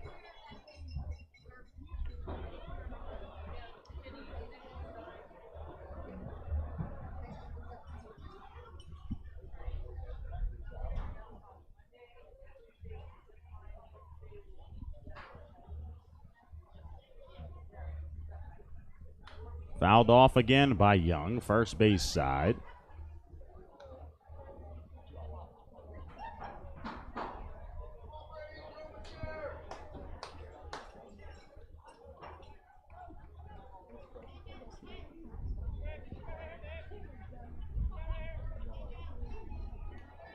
Stepping off the mound is Hall on the mound as he wants to rethink the 1-2.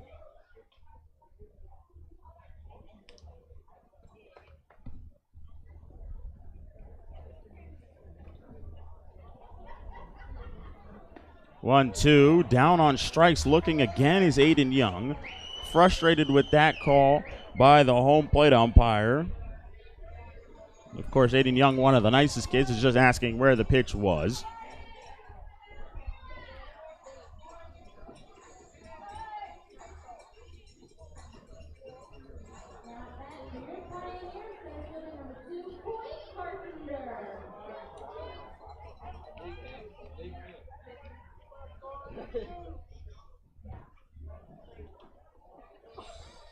First pitch to Coy Carpenter's up and away. It's 1-0 on the Pios center fielder, who bounced out to second as the last out in the second.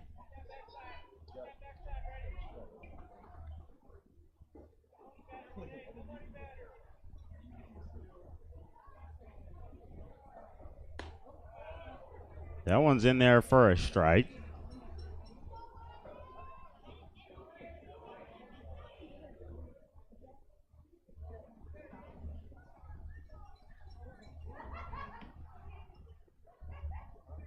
Pitch is fouled back. It's 1-2.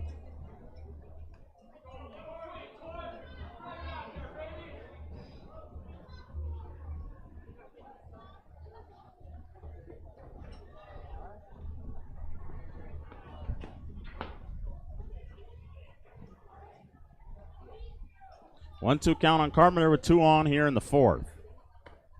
That one is just a bit tight, I guess. It's hard to tell with Balthazar's zone. It hasn't been the most consistent thing. Again, deuces are wild here, this time in the bottom of the 4th. 2 on, 2 outs, 2 balls, 2 strikes. To number 2, Coy Carpenter, and Hall deals. A liner. It goes in and out of the glove of Hall, who then picks it up and runs over to first and flips it to his first baseman, Jimmy Wright, to end the 4th inning. So no runs, no hits, no errors. 2 left on bases. It was 2 walks in the inning from Brady Hall. And as we go to the 5th, the Pios are still on top, 3-2 here on KNDB Radio and on the Western Nebraska Pioneers YouTube page.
Ronan Hella will start the top of the 5th for the Pioneers. His next pitch will be pitch number 85. As he will deal with the top of the order. That is Haskins, Little, and Phoenix West. And, of course, Bertucci due up if anybody gets on. And, well, it's pretty hard to keep these guys off base. At the top of the order, he's been able to get through the bottom of the order. Although there have been a hit each from Fontana, Barta, and Kraus, but he was able to get around it last inning when he rolled a double play to start the inning and ended up striking out Aiden Kraus.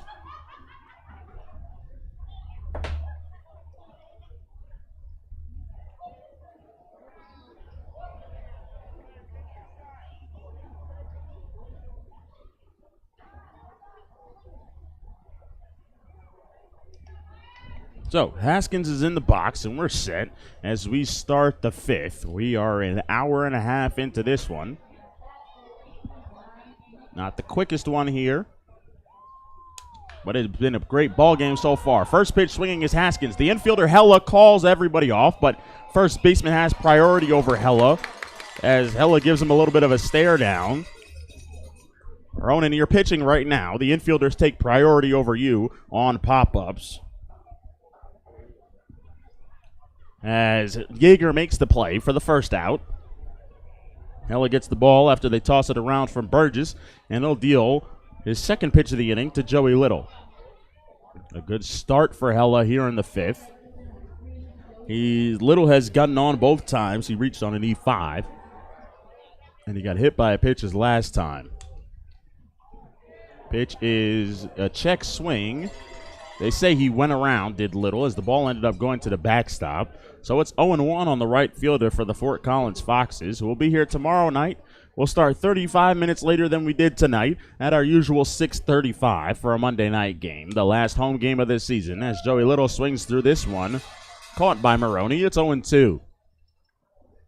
Fan Appreciation Night, so make sure you come out to the ballpark. A lot of stuff will be given away. So if you want some Pios merch, some Pios gear, anything Western Nebraska Pioneers, make sure you're at the game tomorrow night. The 0-2, fouled back, just got a piece of it into the screen, did Joey Little.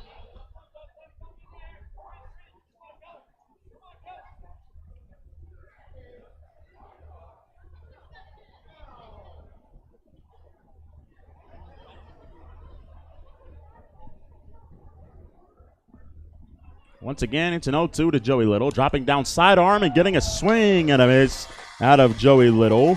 For strikeout number 5 on the day is Ronan Hella,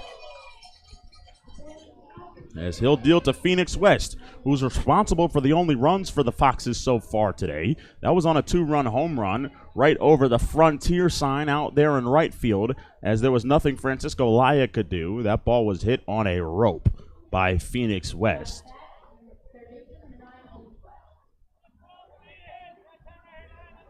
First pitch to West in his third at-bats, popped back and goes right over my head and lands on the top of the press box and goes down to the concession stands behind the press box here at Oregon Trail Park.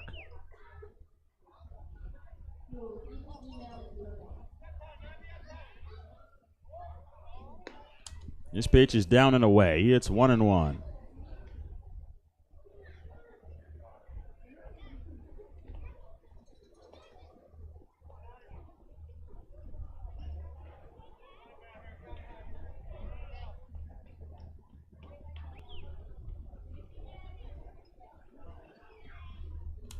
Pitch is outside, and it's 2-1 on Phoenix West.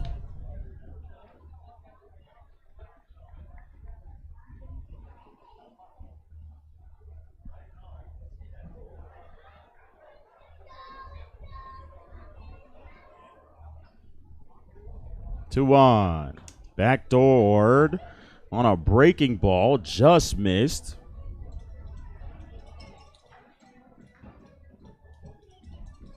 So the count runs to 3-1 on due up next. Home with the 3-1, another backdoor breaking ball. It's outside. West is on for the second time. This time with a walk after striking out his last time against Hella. And indeed, Bertucci will come to the plate as Hella sits on 94 pitches here in the top of the 5th. Pios could use him getting through this inning as he has 2 outs. Got the first 2 outs on 5 pitches and then a 5-pitch walk to Phoenix West.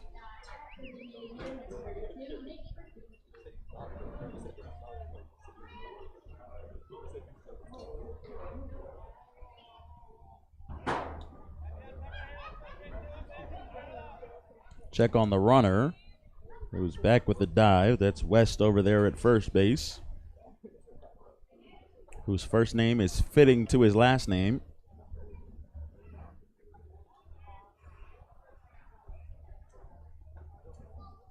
First pitch to Nick Bertucci is in there for a strike on a breaking ball, as the runner is Phoenix West at first base after his 2-out walk. Most likely Hella's last inning here. He'll try to empty the tank and get through the 5th. A 1 count on Bertucci, and he deals outside. It's 1-1. He yanked the changeup there. Might have got his back foot caught a little bit.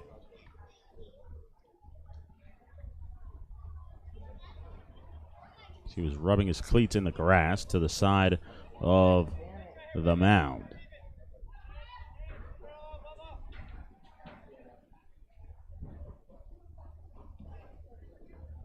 A 1-1 is in there for a strike. It might have been below the knees of the taller Bertucci, as he talks to Balthazar and is in agreement with whatever Jamie Balthazar had to say, the home plate umpire. But it's 1-2 on Bertucci here, as Maroney will give his sign to Hella, who will deal pitch number 98 today.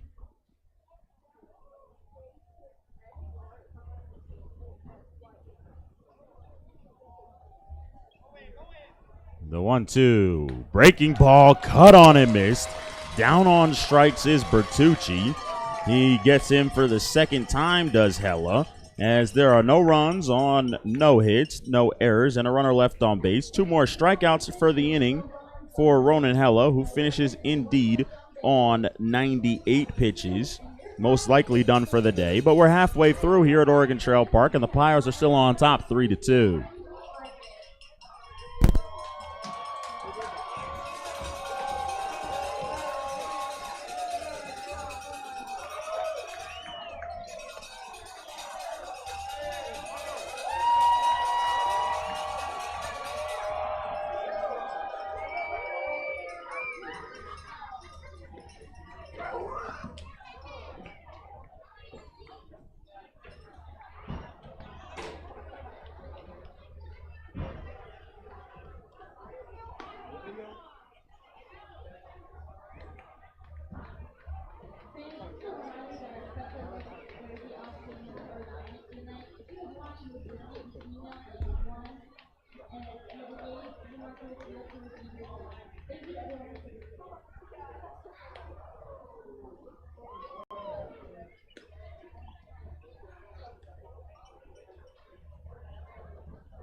Gaffney leads things off in the bottom of the 5th, as he took a breaking ball for ball 1 just below the zone. He's gotten out twice today, flown out to center and grounded out to third. Very unlike Kieran in the leadoff spot. He has a 1-1 count now as another breaking ball from Brady Hall finds the outside corner. The 1-1 is lined towards right center field and medium deep. In his tracks, though, is Joey Little out there in right field as he makes the play. So a fly out to right and an 0 for 3 so far today for Gaffney.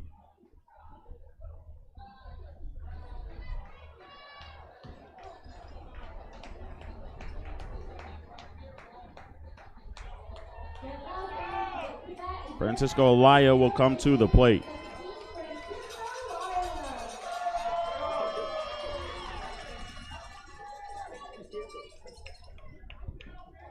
First pitch to La Bestia. Oh boy, that one was called a strike. That pitch certainly looked high.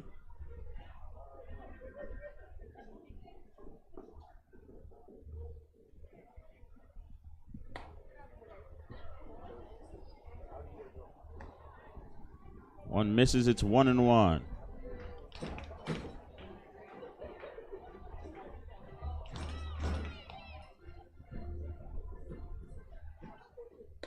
Outside, 2-1 to La Bestia. Oh my goodness.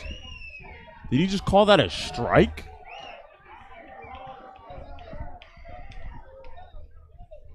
Boy, I looked down because I was 1,000,000% sure that that was ball 2, but Balthazar called it strike 2, and Laya's down on strikes. My goodness. That is a horrendous call by Jamie Balthazar for strike 2, as Laya's down on strikes to make the second out here in the 5th.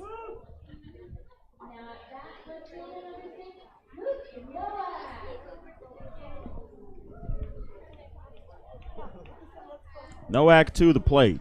Single to left for the Pios' first run of the game, then flew out to center field. Takes up high. It's 1-0 on the Frisco, Texas native who goes to Paris JUCO.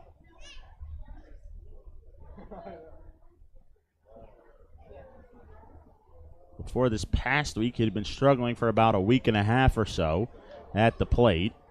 He's always got a solid glove in the outfield. He has a 2-0 count here. Coach Bergen gets the hat wave, signaling his pitcher is ready.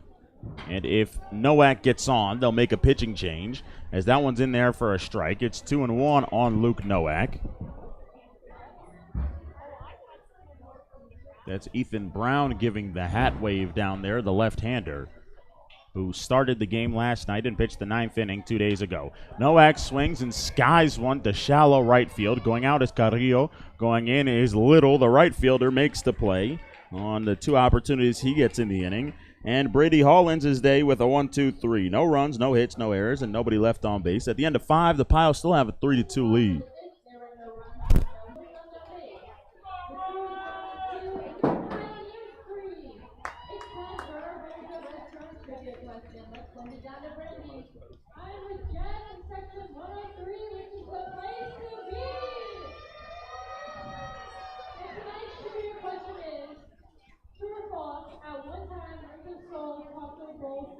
Oh, he's standing up. He's serious.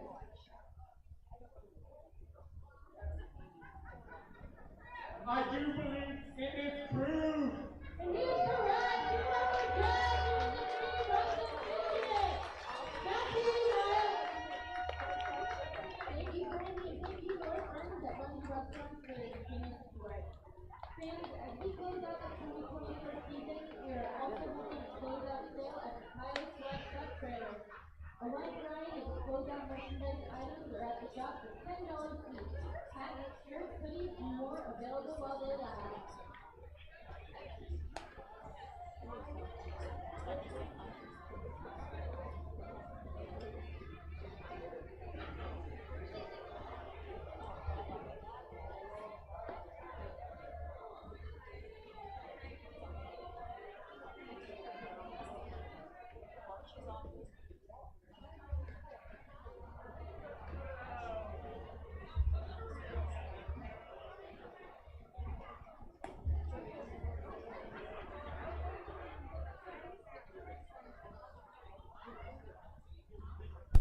Ronan Hella comes out to start the 6th inning. He got through the major part of the order, but he still has to deal with Jimmy Wright, Carrillo, and Fontana here in the 6th. Brady Hall most likely is done, however, as Coach Bergen had signaled to Ethan Brown, who was standing in the bullpen, that his kid was most likely going to come in, whoever is pitching next. However, got to get through the top of the 6th first. Grounding into an awkward double play, an unusual double play, was Jimmy Wright to end the 1st inning, who swings at the first pitch here, skies it to Laya in right field, who makes the play out there in right, and it's the first out on 1 pitch, pitch number 99 for Ronan Hella today. And I was going to tell you that Jimmy Wright had reached on a walk, and then Carrillo had bounced into a double play, but I could just tell you that Carrillo, he bounced into a double play his last time, and also grounded out to Bryce Peterson at shortstop.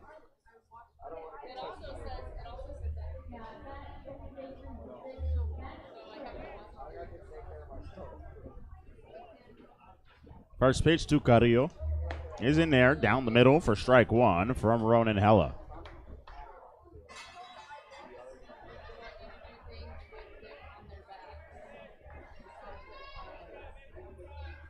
A 1 count on Carrillo, who's 0 for 2, and he takes a fastball on the outside corner at the knees. It is 0-2 quickly.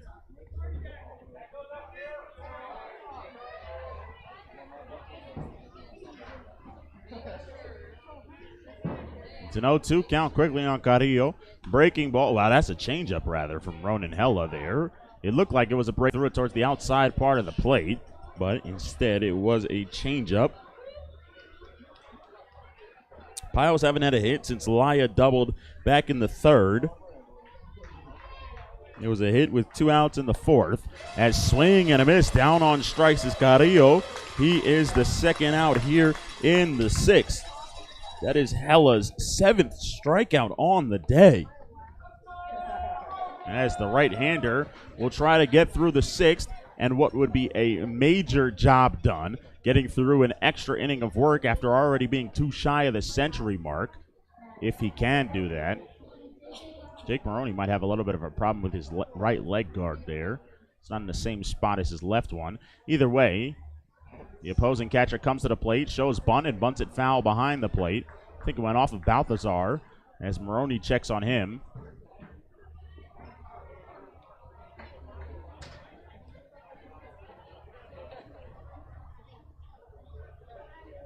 The traditional old-style mask is the one that Maroney has.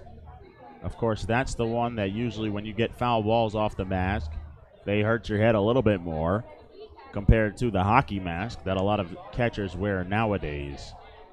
The 1 pitch, starting to show bunt and pulling the bat back is Fontana. Pitch was outside. It's 1-1. We're in the top of the 6th. Piles on top 3-2. Both teams scored their runs in the first inning.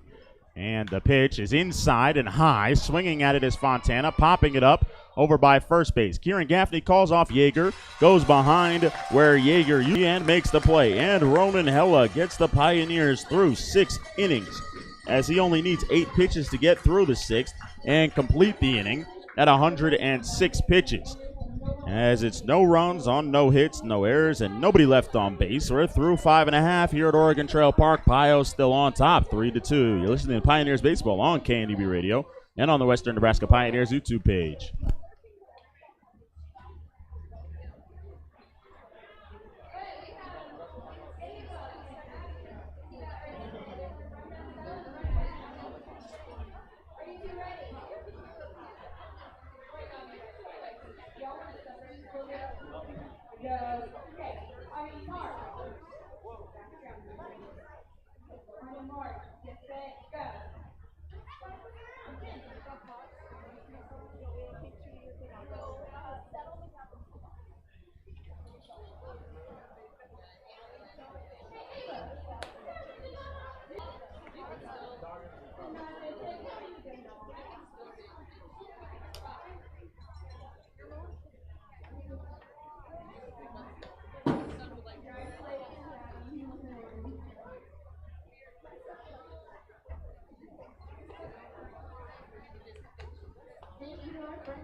Tyler Smith is the new pitcher on the mound for the Fort Collins Foxes. Wearing number 2 is Smith. He's from Highlands Ranch, Colorado. He stands 6 foot 180 out there on the mound, does the right-hander, as he comes into the ball game for Coach Joseph Birkin in relief of his starter, Brady Hall, who gave up 3 runs.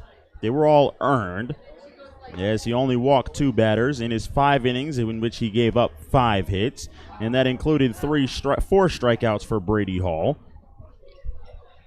who started twice against the Pioneers. In fact, he started in the first game, in which he allowed 4 runs. He pitched 4 innings, allowed 5 hits, 1 run in the Pioneers' 17-1 loss to the Foxes, after having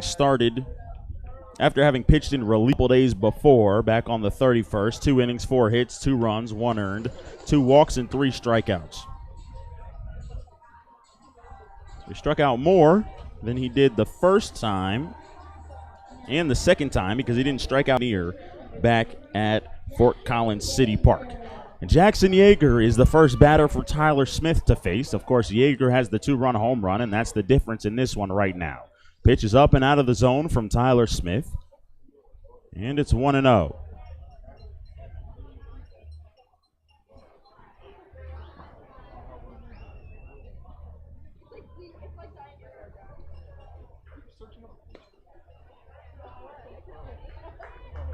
Pitch is low, 2-0 to Yeager, who has that home run, the 2-run shot, and bounced out to third his last time in the third.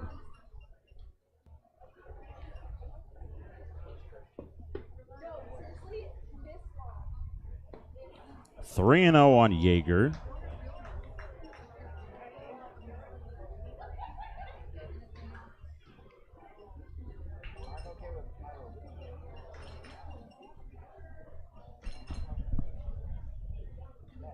The 3-0's inside. It's a 4-pitch walk for Yeager to start things off here in the bottom of the 6th. Now you have to figure Ronan Hella's day is done. He is at 106 pitches, but of course it'll be up to him considering it'll be his last start of the year.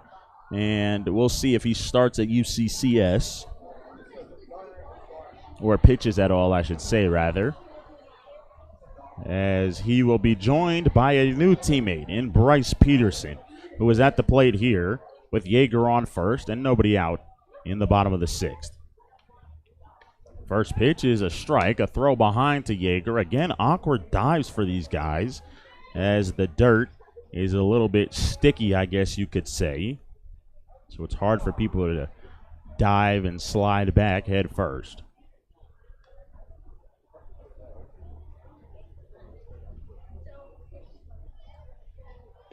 Low, 1-1 on Peterson. He was 0 for 2 today, struck out his first time, and then bounced out to third as well, leading things off in the fourth. He bats for the third time here in the sixth, with the Piles on top 3-2. That's low. It's 2-1 on Bryce.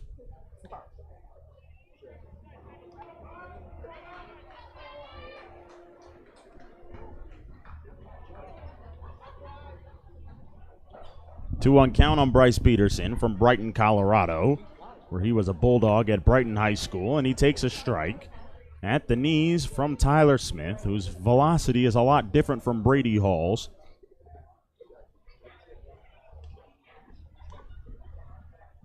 As there is an arm warming in the pen. I believe it is Phil Carter. 2-2 is skied out of play, first base side.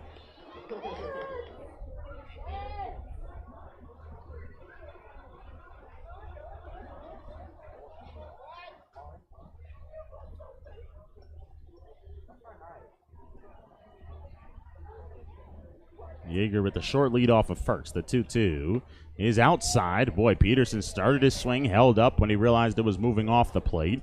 And a good job to hold up. Good discipline there at the plate for the Pioneers shortstop today, who will most likely be back at third tomorrow.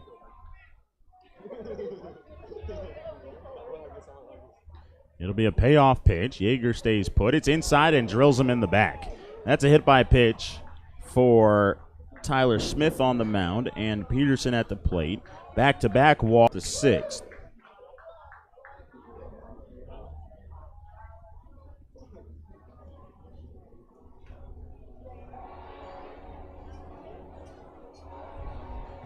That'll bring in Jake Maroney as Joshua Wagner and Coach Chris Gabus walk with Peterson, who got hit in the lower back there.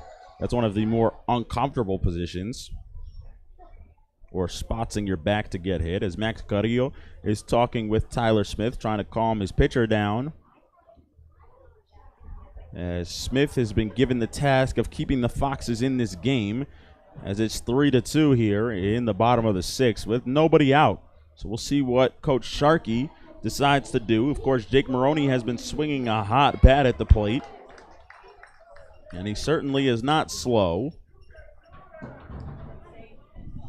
as he comes to the plate for the third time. Shows bunt and bunts it in front of the plate. No play at third base, so having to throw to first is Fontana. It's a good job by Maroney, who's gotten on twice today. He was assigned the task to bunt. That goes 2-4, as it was Carrillo at first base covering the bag. And moving the runners over is Maroney, who I'm sure will get a lot of high fives, certainly one from Coach Sharkey when he returns to the dugout for putting that bunt down. I'm not sure he was given the sign. He's throwing his hands up there. He might have just done that in general to give Cooper Burgess an opportunity. Might as well, as it'll just be one out for Burgess, who swings through the first pitch there for strike one. Burgess bounced out to the first baseman, Jimmy Wright, as the infield is in for the Fort Collins Foxes. And then walked his last time. He was behind in the count 0-2 and ended up walking against Brady Hall. Swings through that one from Tyler Smith. It's 0-2. Aiden Young waits on deck. He's had a couple of rough at-bats today, but he loves RBI opportunities.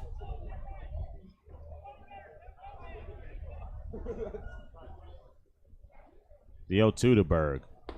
is low. It's 1-2. A good take there from Burgess, who swung through the first two pitches from Tyler Smith.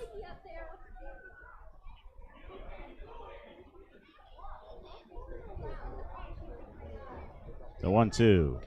Swung on and missed. He's got a chance to throw to first. He's going to have to complete the strikeout. He does throw to first. Does Fontana as the ball got behind him. And Burgess, not able to get the job done after the bunt from Maroney, will leave things up to Aiden Young.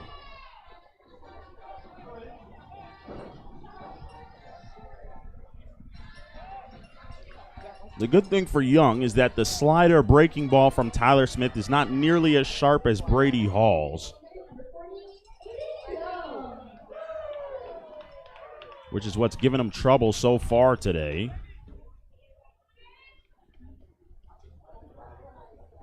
First pitch, Tapper to third. Charging it is West. He fields with the glove. He double clutches. Throw to first is not in time. It goes off of the glove of right. Here comes the runner Peterson to the plate. He will score. So Aiden Young, who hits a Tapper, beats it out. We're going to give him an infield single there. So he does get an RBI. And then coming home to score on the E5 on the poor throw from Phoenix West that was in the dirt is Bryce Peterson with some heads-up base running. The Pioneers have a 5-2 lead now as Aiden Young gets an RBI. And Peterson comes home on the E5. Wright saved Phoenix West earlier today on one in the dirt. That was on a ball hit by Jackson Yeager. Wasn't able to save him this time and help out his pitcher Tyler Smith as Coy Carpenter comes to the plate and takes strike one. He's bounced out to short and bounced one he lined one into the glove of the pitcher Hall that popped out of his glove, and then he tossed to first to end the fourth inning.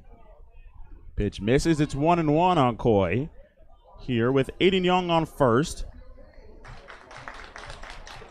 after his RBI infield single, and then the error allowed Peterson to score.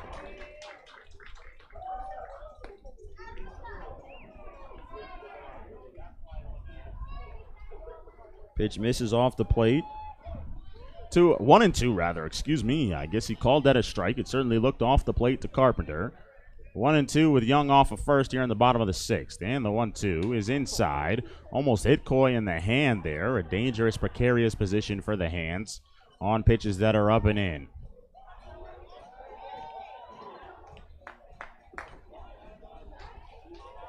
Two and two.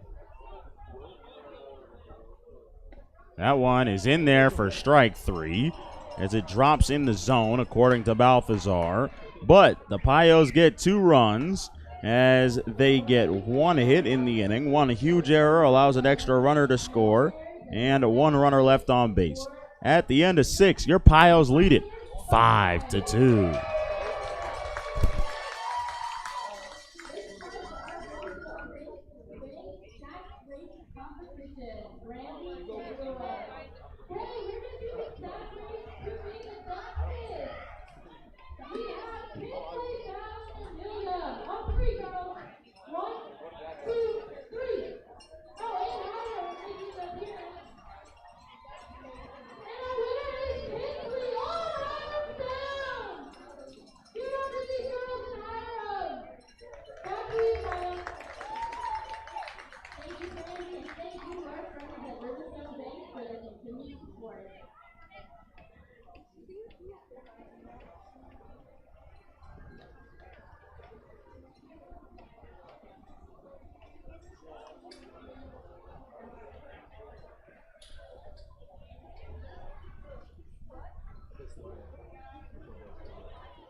Well, If you look out on the mound, Ronan Hella is back out there. Of course, this is his last game with the Western Nebraska Pioneers.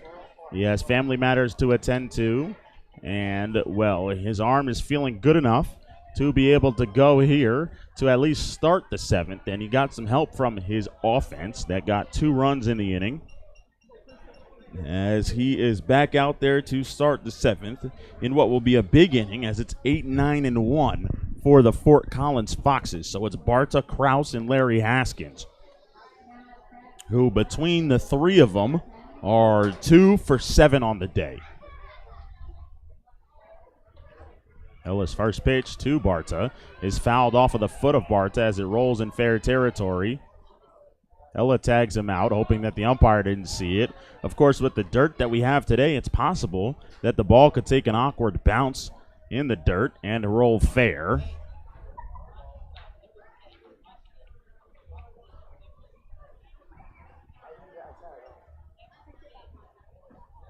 It's 0-1 on Barta, who singled his last time up and takes this one down and in. It is 1-1. Flew out to center his first time against Hella.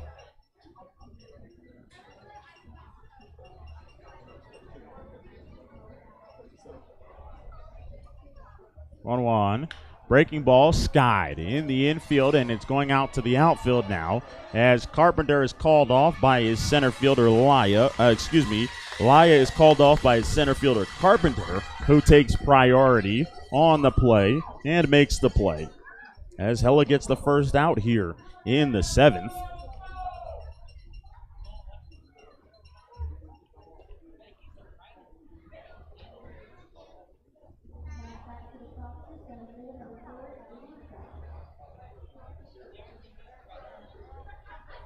Kraus is the batter. Fouls this one back.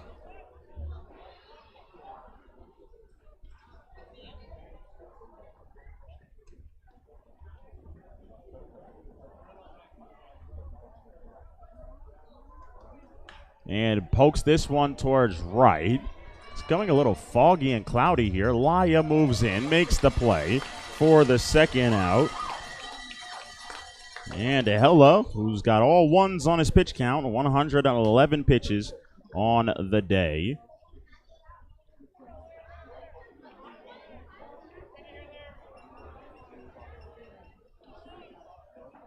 Will deal to Larry Haskins for the 4th time, who comes to the plate and steps in the box here.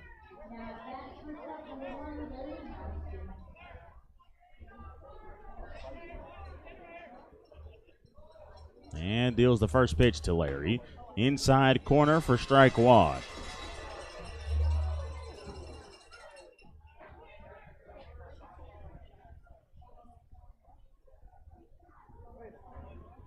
The 0-1. Yanked it outside.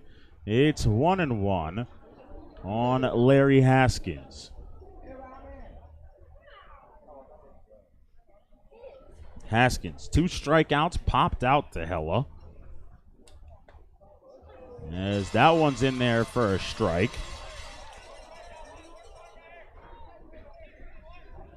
Rather, it would have been to Yeager, who called him off.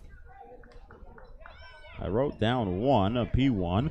1-2, Hella looking to get through the 7th. He deals. It's outside, 2-2 on Larry Haskins here. Ronan Hella will throw his 16th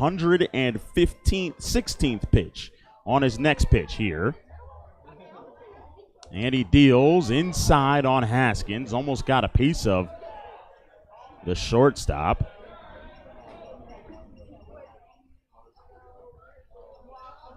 He walks around the mound now. He knows this is a big pitch here. Might be his last pitch of the ball game as well.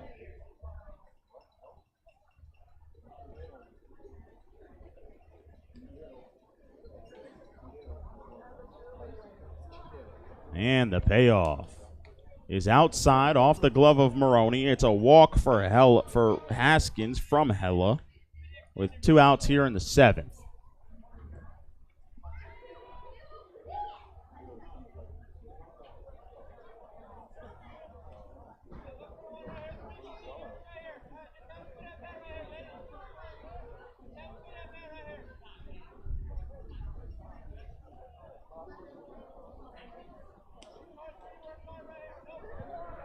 The batter is Joey Little. Swings at the first pitch from Hella, skies it behind short. Going out is Peterson. He's called off by Coy Carpenter, who loses his hat and makes the play. Boy, the crowd should really be standing for Hella, who's had a Herculean effort here and gets the Pioneers through 7 innings on 118 pitches. Not quite a Jake Pacheco effort, but a great effort at that from Ronan Hella, and a job well done, as he gives up no runs on no hits, no errors, and nobody left on base. Well, it's time to stretch here at Oregon Trail Park. Your Pioneers lead it 3-2 on KNEB Radio and on the Western Nebraska Pioneers YouTube page.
We go to the bottom of the 7th. Kieran Gaffney leads things off against Tyler Smith, who is in his 2nd inning of work.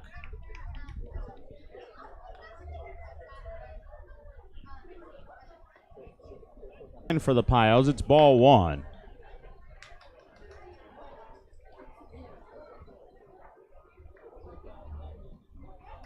One of those arms is Dylan Novotny. The other arm is Alejandro Castillo. Gaffney swings and fouls this one off. He's yet to reach base safely today. He's 0 for 3. Hella finishes on 119 pitches.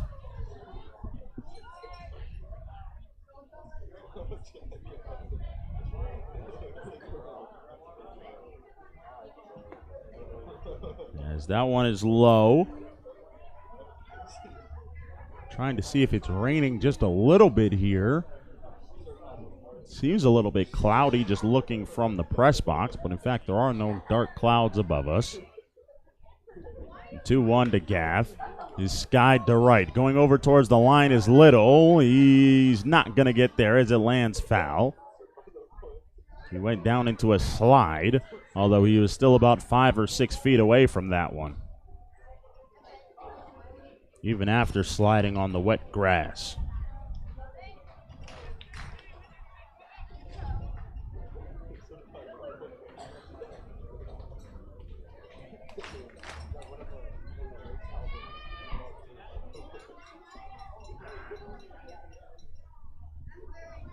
Two-two pitch.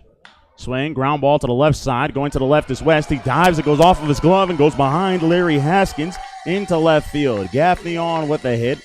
On for the first time today. The leadoff man does his job here in the bottom of the 7th with the Pioneers on top, 5-2.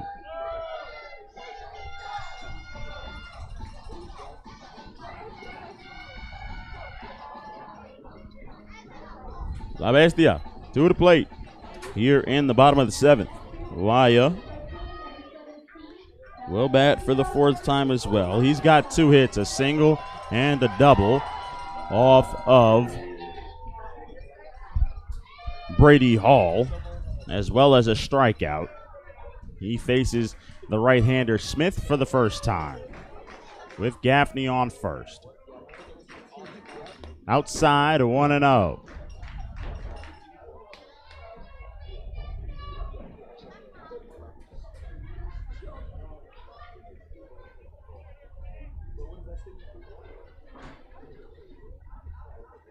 Pioneers lead it 5-2. We're in the bottom of the 7th. Pitch down low.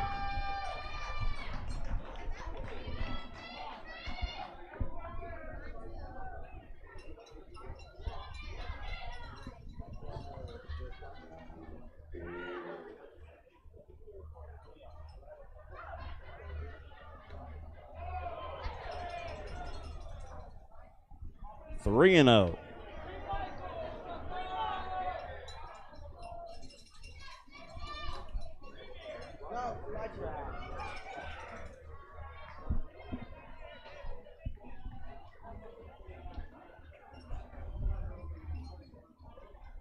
Smith deals a 3-0 pitch to Laya. It's a 4-pitch walk. He's on as he claps his hands. Moving Gaffney to second, giving Nowak an opportunity for an RBI with runners on first and second, but it might be against the new arm as Coach Bergen is out to the mound. A slow walk for Coach Bergen.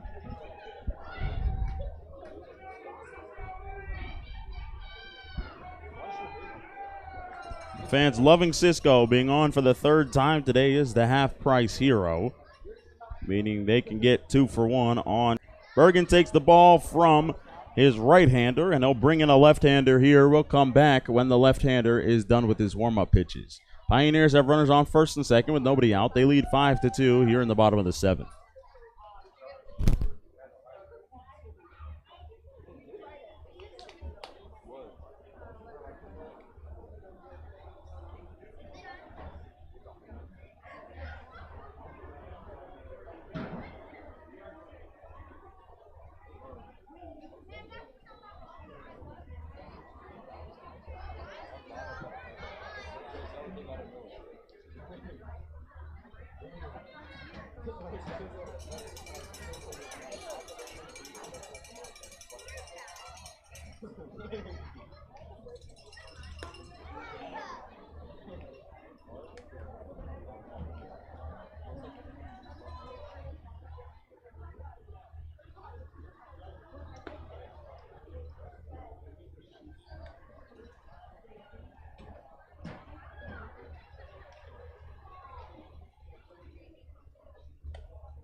Ben Ruckman is on the mound as he takes over here to face the left-hander Luke Nowak.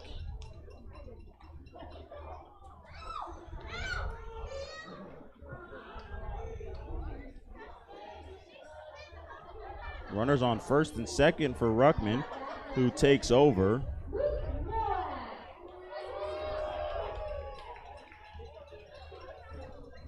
As Smith goes an inning plus. Nobody out here in the 7th. Showing bunt is Nowak. He's going to bunt it fair towards third. It is a good bunt. West charges, throws the first late. It goes past him and goes off the body of Carrillo and rolls towards the dugout of the Foxes. Laya was rounding the grass over there at third base, and he slipped as he was rounding third. Thankfully, though, there was nobody covering the bag. Otherwise, he would have been hung out to dry over there at third base. A sac bunt for Nowak, who gives himself up. He reaches, though, on the E5. as Gaffney came across to score on the E5 as well. So the Pioneers have a 6-2 lead. Laya moves to third on the E5, and Nowak stays put. Second error on the day for Phoenix West over there at the hot corner, as Yeager comes to the plate to face the left-hander. Nowak stays put. Yeager swings and fouls this pitch back. It is 0-1. Pioneers on top 6-2 here. See how Coach Sharkey configures his bullpen and how he's going to manage the rest of the game here. Only giving up one hit was Tyler Smith. He's now given up 2 runs as Yeager takes inside, 1-1. 3 walks, however, for the right-hander Smith.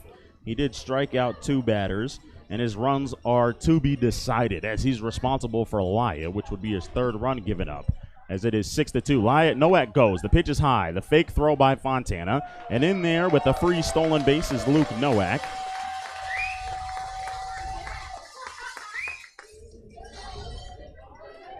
As he's in at second now, so 2 in scoring position for Jackson Yeager. That allows the Foxes to move their infield in, as their middle infielder was going to try to turn 2 on Yeager. They already had the corners in, but now everybody's in on the grass. Pitch from Ruckman, grounded foul, right towards the bench that's past the Pioneers dugout on the third base side. It's 2-2 on Yeager.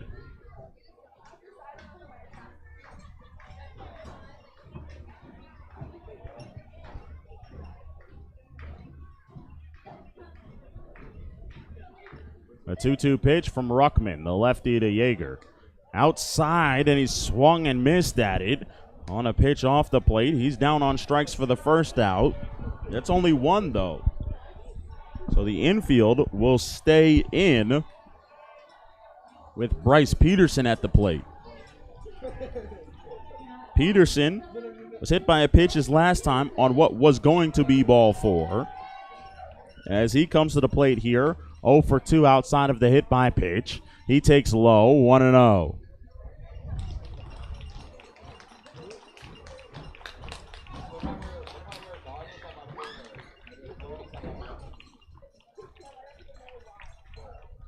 The 1-0 is inside. It's 2-0. Laya on third. Nowak, who had a sac bunt and reached on the E5, is on second after his stolen base. Peterson has a chance to almost put the game out of reach, as it's 6-2 here. He had a 2-run home run back in Fort Collins. He swings, lines one right at Larry Haskins at shortstop. Boy, the infield in helped them out there, because that would have been a hard one-hopper for Larry Haskins at short. Instead, Peterson, who couldn't even leave the box before the ball was in the glove of the shortstop Haskins, is out number 2. And 1 out away from getting out of things is Ben Ruckman.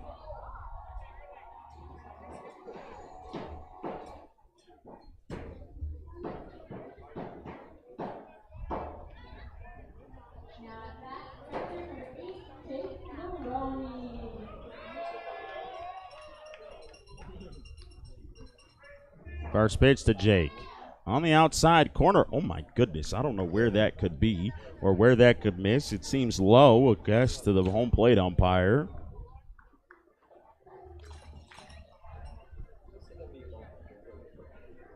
I think Coach Jay O'Connor was celebrating that the Pios got a call. Swing and a miss from Marie. It's 1-1.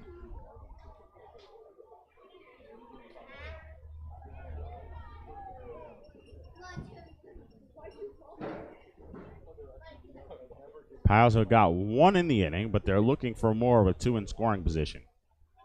Inside, dropping to the ground is Maroney, as he had to skip rope there and went down to the ground. 2-1 though.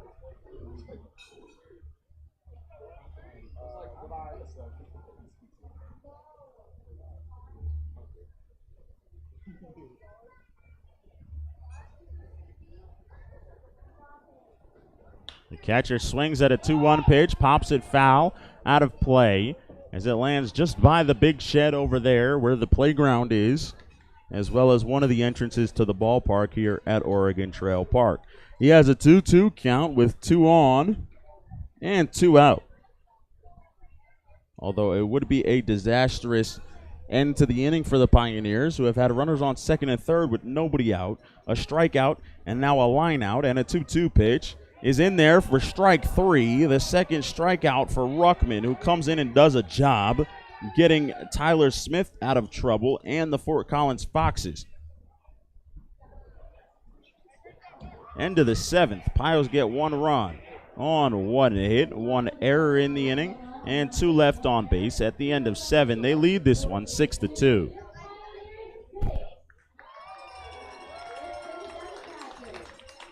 Thank you everyone for being here tonight. I just want to shout out how great our fans are, and especially the fans from the Special Olympics here in our first base.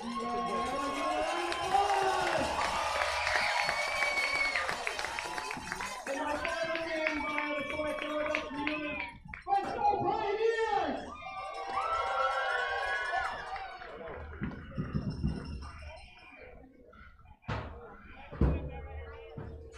Thank you.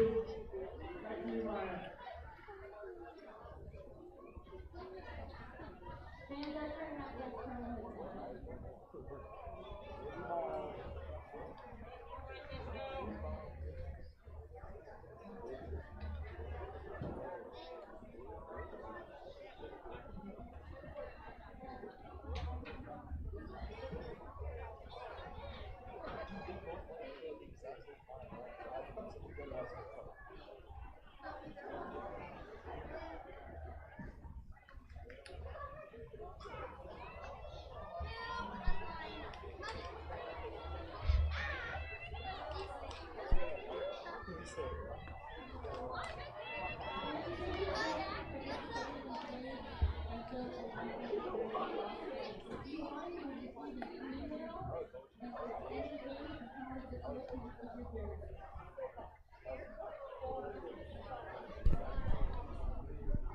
Well, Ronan Hella, I guess he does not care that today's his last day. He wants to stay in a Pios uniform for as long as possible because he's back out there to start the 8th inning here at Oregon Trail Park, and it'll be the biggest part of the order, so it'll be his biggest challenge, as I guess he will try to do a Jake Pacheco, who threw 130 pitches, ended up getting a loss against the Pioneers about a week and a half ago. That was back on the 6th, so in fact it was 15 days ago. He went 8 2/3 innings, 7 hits, 2 runs, 2 earned, 5 walks, 7 strikeouts, and 130 pitches. That was on the day where he loaded the bases and Kieran Gaffney had the walk-off single to left field on the 6th of July. Hella here is at 119 pitches as we start the top of the 8th. Phoenix West, ball game, a home run. 3 batters into this one to right field, just over the wall, as he takes ball 1 outside from Ronan Hella. Boy, I sure hope the fans show an appreciation to Ronan Hella whenever he comes out of this ball game, as he deals outside 2-0.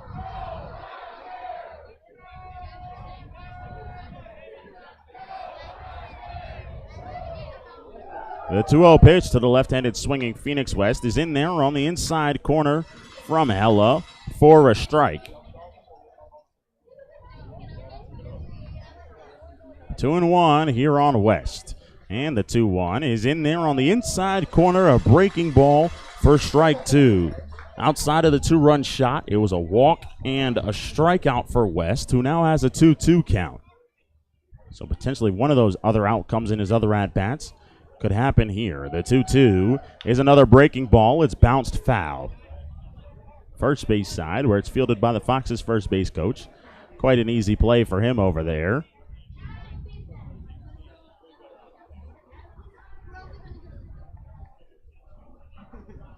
And the 2-2 once again is outside. He pushed that one way out to the other batter's box, the right-handed batter's box, as the count runs full. I've got to think if anybody gets on, that'll be it for Hella. He's set down 11 out of the last 13. And as he deals outside, it's ball 4. Another walk from Hella. This one leads off the inning. And here comes Coach Sharkey. 126 is the total right now for Ronan Hella.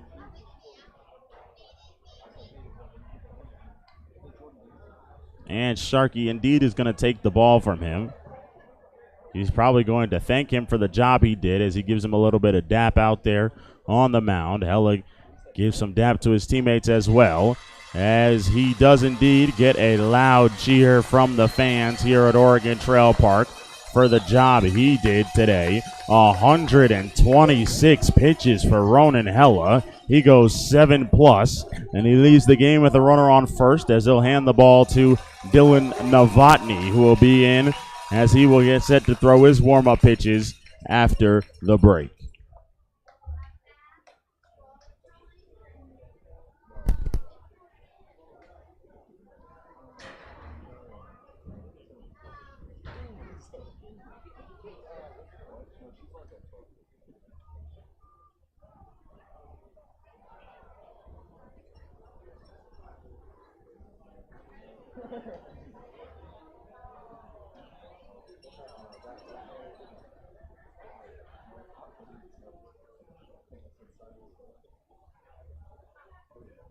Now in nine, the Pioneers number 18, Dylan Novotny.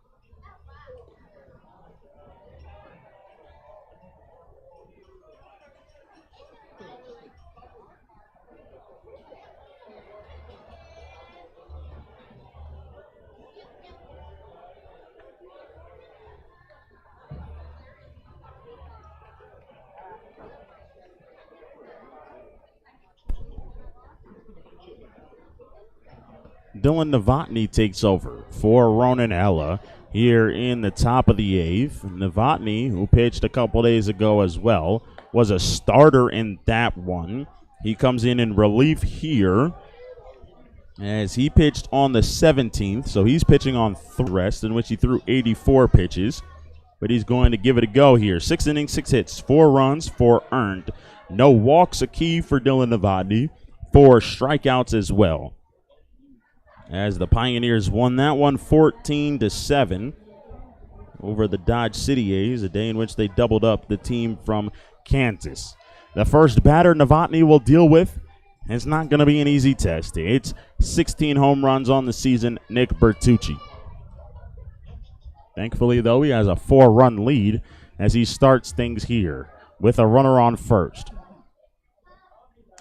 First pitch at the knees, a little bit low, but it's called a strike by our home plate umpire, Jamie Balthazar. It's 0-1 on Bertucci, who Hella struck out his last time to end the 5th, and that was when we thought his day was done.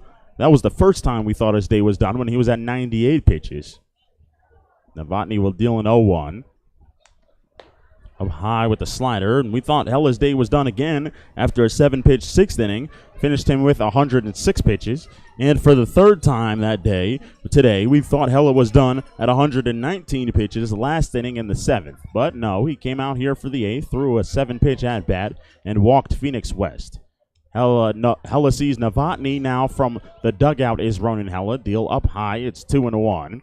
As West is off of first, the only runner Hella is responsible for, and the only guy that really got to Ronan Hella today with the 2-run home run back in the first. Bertucci has a 2-1 count here from Dylan Novotny, and the pitch is fouled back in on the hands right where you want to get a pitch to Bertucci from Dylan Novotny.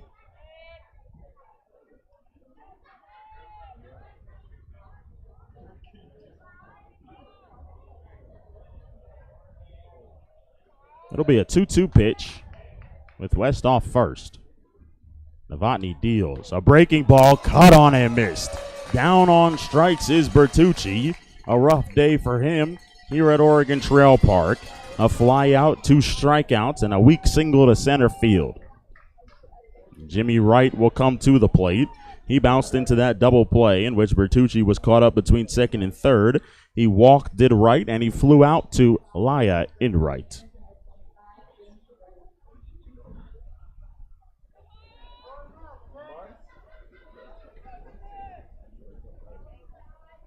First pitch from Dillon is skied in the air to right center field. Laya and Carpenter going over. Laya makes the call this time. Casual catch from Francisco. Back-to-back flyouts to right field for Jimmy Wright. And a good start to his relief appearance from Dylan Novotny, who of course made his first appearance in summer ball with the Cage Rat Collegiates. That was against the Pioneers, although it was here at Oregon Trail Park. So the only place that Dylan Novotny has pitched at this summer is Oregon Trail Park.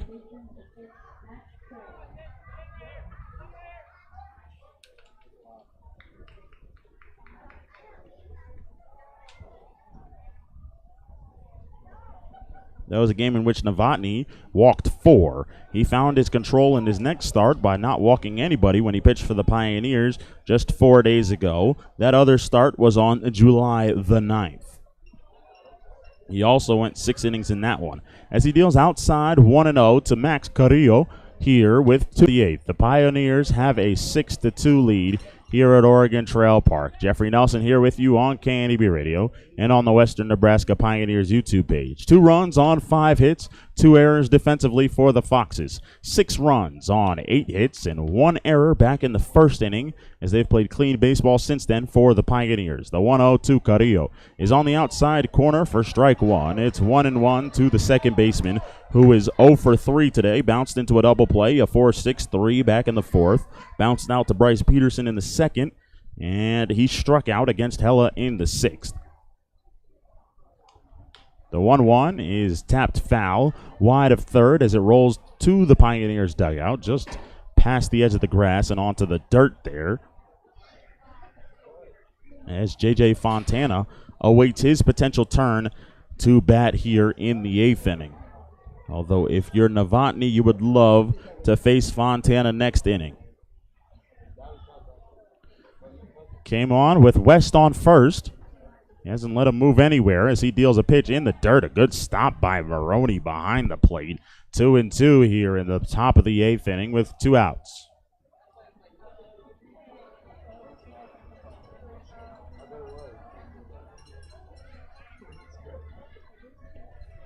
Ronan Hella threw 126 pitches.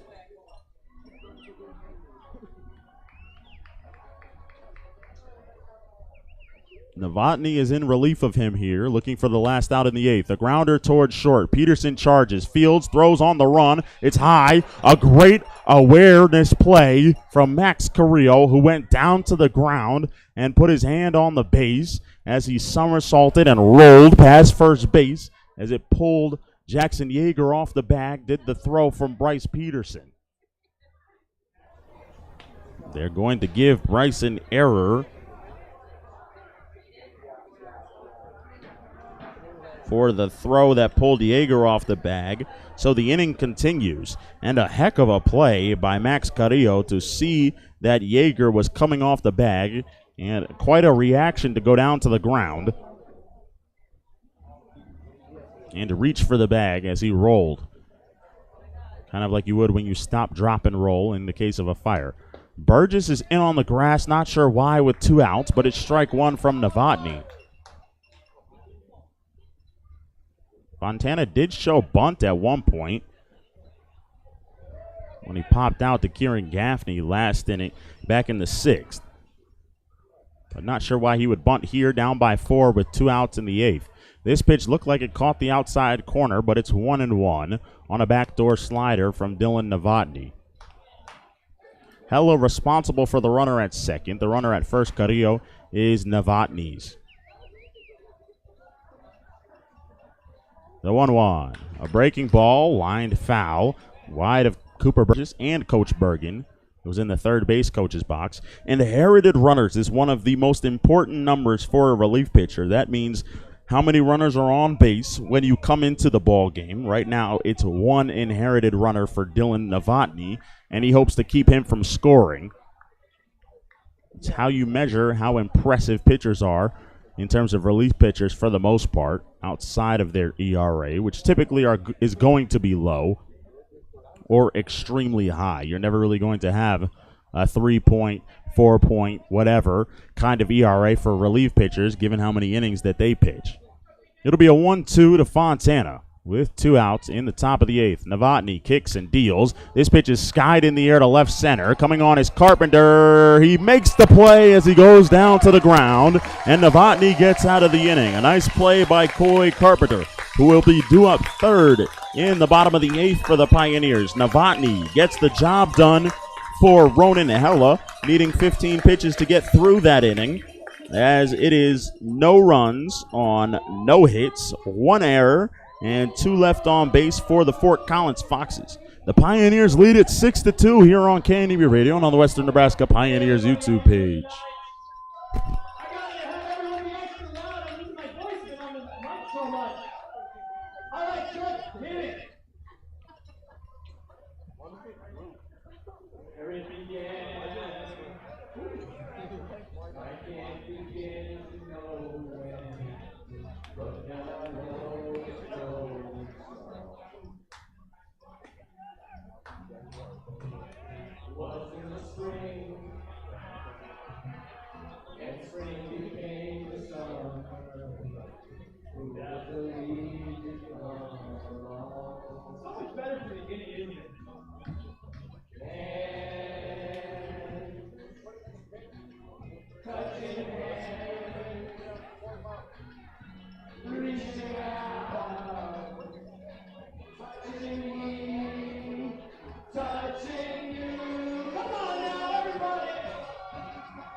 Back here for the bottom of the 8th, Cooper Burgess, Aiden Young, and Coy Carpenter, who made a nice play to end things in the top of the 8th, are due up in the bottom half of the inning for the Western Nebraska Pioneers.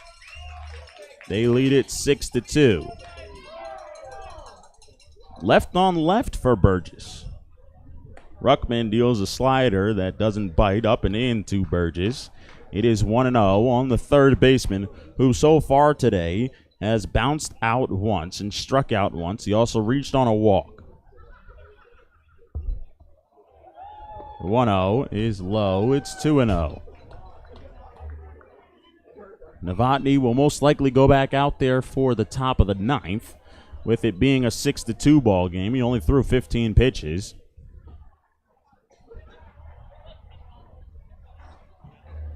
Burgess gets his first hit of the day as he smokes a single to right field off the lefty Ruckman.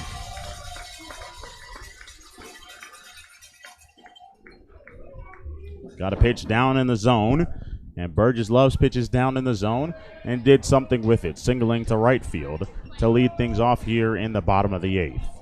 Aiden Young will come to the plate. He struck out twice, but then he got the RBI infield single that also allowed Bryce Peterson to score on the bad throw by Phoenix West, which at the time made it 5-2 Pioneers. They got one last inning as well on the sac bunt and the E5. Pitch is low to Young. It's 1-0.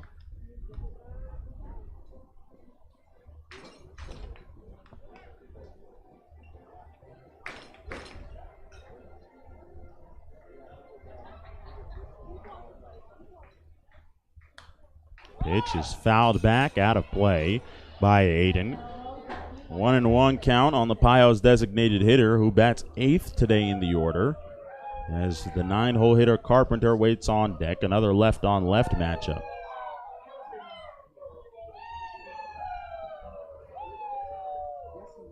The 1-1 is low and in the dirt. Burgess stays put at first base as it's 2-1.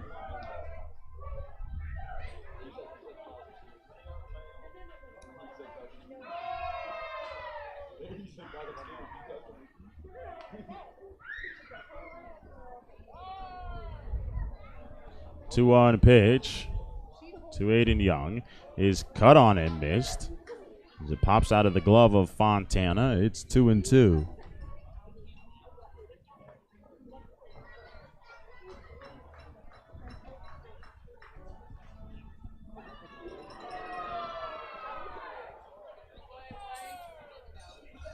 The 2-2. Swing and a miss. Behind on the fastball from Ruckman is Aiden Young. He's down on strikes for the third time tonight, and that'll bring up Coy Carpenter, who is hitless as well. He's 0 for 3. Pardon Aiden Young. He does have a hit. He was credited with that infield single back in the 6th.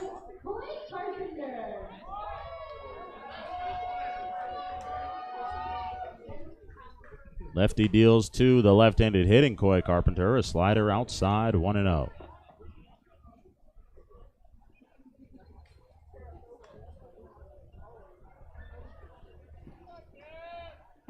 1-0 pitch to the center fielder. It's bounced to the left side. Going down to the ground is West. It goes off of his glove. It'll be an infield single. Burgess rounded second, and oh boy, he's got to get back quickly there. So Carpenter gets his first hit of the day with an infield single to third base. As he reaches on the ground ball, an inside-out swing from the left-handed swinging Coy Carpenter. He bounced it down the third baseline. Phoenix West did a good job to keep it in the infield. Otherwise, that ball would have been a double for Carpenter. And with the way that the grass rolls, Phoenix West probably would have had to go get that ball in the outfield. Top of the order, Kieran Gaffney to the plate.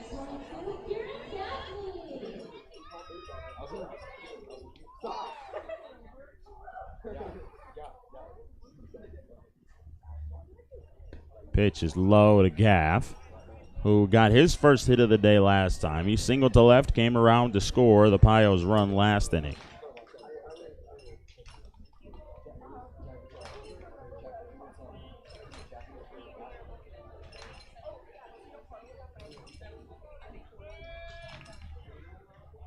Inside, it gets behind Fontana. Carpenter thought about going to second, but he can't go there unless Burgess goes to third.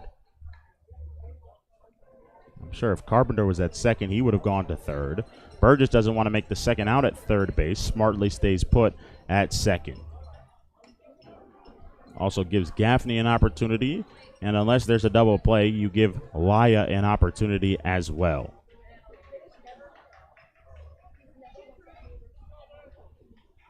Pitch is fouled back by Gaff. It is 2-1.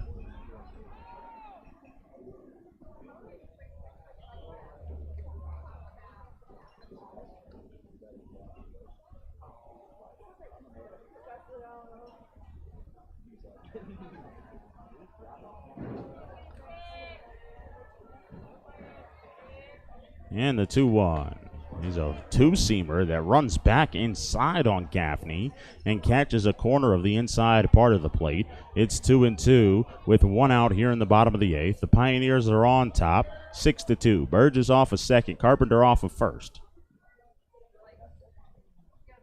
Last home game of the season is tomorrow at 6:35. Pregame starts at 6:20. 2-2, bouncer to the right side. Right goes down to a knee. He'll have to throw to this pitcher who does indeed beat Gaffney. Was waiting for the signal from our base umpire, Joshua Wagner, there, as Gaffney is retired for the second out.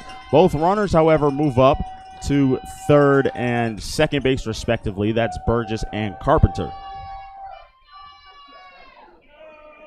Half-prize hero, Francisco Laya, who's done a pretty good job of it, to say the least, in this spot in the order. He's gotten on 3 out of 4 times, scored a run back in the first inning on the single by Nowak.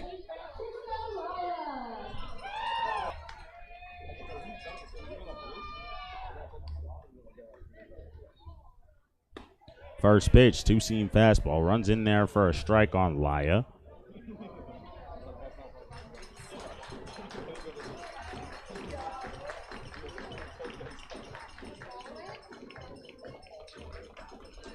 The 0-1 runs up and away. Ruckman getting good run on his fastball. Not quite like Ethan Brown had against the Pioneers in his outing in the Pioneers' 12-11 win 2 days ago.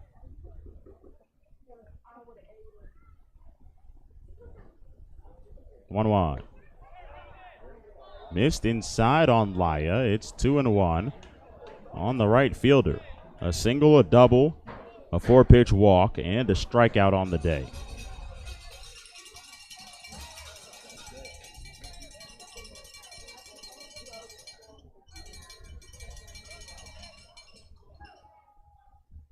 Two one, line to right field. Little is there, and he makes the play, and that ends the bottom of the 8th inning. Pios 3 outs away from another victory at Oregon Trail Park. No runs on 2 hits, no errors, and 2 runners left on base. At the end of 8, your Pios lead it 6-2.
On the mound for the Pioneers, it's Michael Simeon.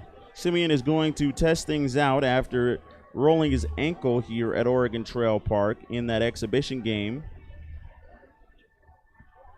As Novotny goes a full inning, he gets credit with. He didn't give up any hits or any runs. Didn't walk anybody, and he had 1 strikeout on 15 pitches. As they're going to save him, give him an opportunity to start a game in the last 3 games of the season. Again, tomorrow is Fan Appreciation Night. Make sure you come out to the ballpark if you are able. Of course, you can watch it here on the Western Nebraska Pioneers YouTube page or listen to it on KNEB Radio. 8, 9, and 1 in the order. Simeon on the mound. From Panola College is Michael Simeon.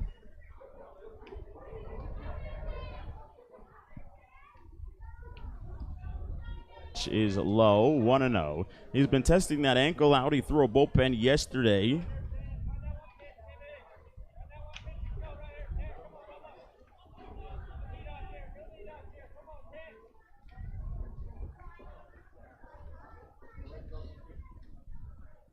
The 1-0 is tapped foul off of Barta in the box. Mooser ran for Simeon in the 4th inning of the game on July 12th. So it's been 9 days since Michael Simeon has been in a ball game. The last time he pitched for the Pioneers was even longer ago, as he started the game on July the 6th. Oh boy, that was called a strike. Oh my goodness, that pitch was nowhere close to the zone, but it is 1-2. Of course, we had C.D. Sharples get thrown out last time we were here at Oregon Trail Park. Coach Bergen is coming to talk about balls and strikes, make sure that Barta calms down out there.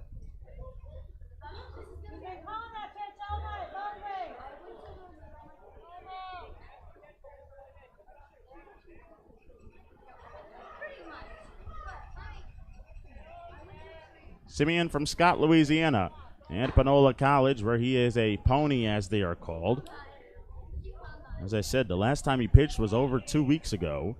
Last time he was in a ball game was 9 days ago. I just love the reaction from Kieran Gaffney. Arms crossed, standing on second base, waiting for Coach Bergen to get done with a pointless conversation, but you're always battling. Just because it's 6-2 does not mean that the game's over. But it is a 1-2 count on Cole Barta here, leading things off in the top of the ninth. Simeon deals in the dirt. A good block by Maroney on. Practice makes perfect. Or as Gino Oriema says, the UConn women's basketball coach, don't practice until it's perfect. Practice until you can't get it wrong.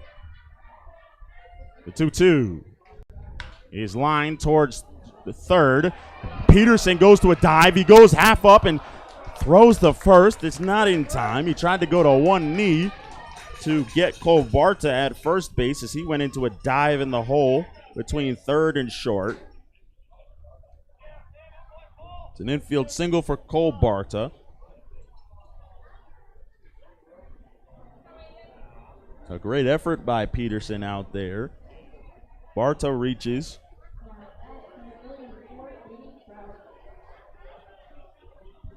It makes sense why they take out Novotny, get him through the inning, as the Pioneers are low on pitching as well, but also save him for about 2 days or so. First pitch to Aiden Krause is on the outside corner for a strike.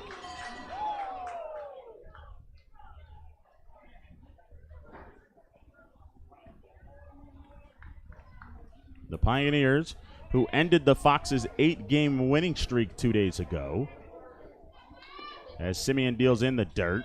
It is 1-1 on Krause, are looking to continue their own winning streak, as of course the game last night, even though it was a 4-0 ball game after 2.5 innings of play, well, 2 innings of play, we didn't get to play the third.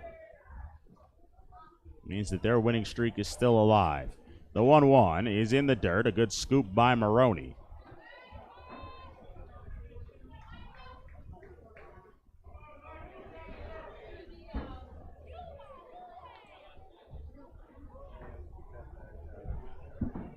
Nobody in the bullpen, so this is Simeon's to finish, unless, of course, he starts to feel pain in that right ankle. Pitch goes behind the head of Aiden Krause.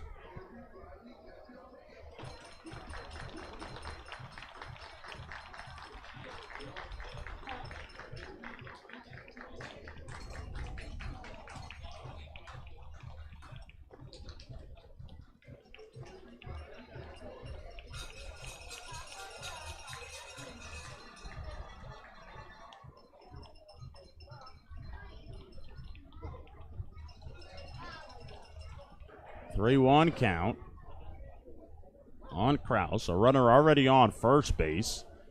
The tying run is in the hole now in Joey Little. And the 3-1 pitch is reached for and rolled over toward short. Peterson's got one play. It's going to be at second base, and he gets it there just in time as Gaffney corrals it kind of awkwardly out there at second base. But the out is indeed recorded. So the Pios keep that tying run in the hole as they record the first out. Reaching at first base on the fielder's choice is Krause. Second time he reaches today after his infield single back in the third inning. The batter here is Larry Haskins. The Pios have done a good job keeping him off base as he fouls the first pitch off out of play. After reaching 6 times in the Pioneers' 12-11 win and reaching 1 out of the first 2 times in the ball game yesterday that we started, Larry Haskins has been retired 3 out of 4 at-bats. He doesn't even have a hit. It was a walk from Ronan Hella in the 7th. The 0-1 is low. It's 1-1.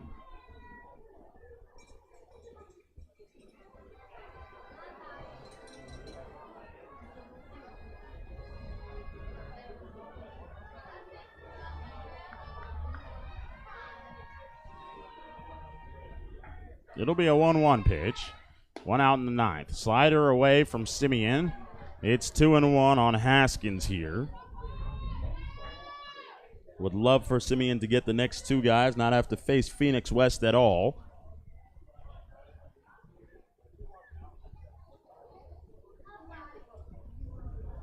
The 2-1 is outside. It's 3-1. Overthrowing here is Simeon.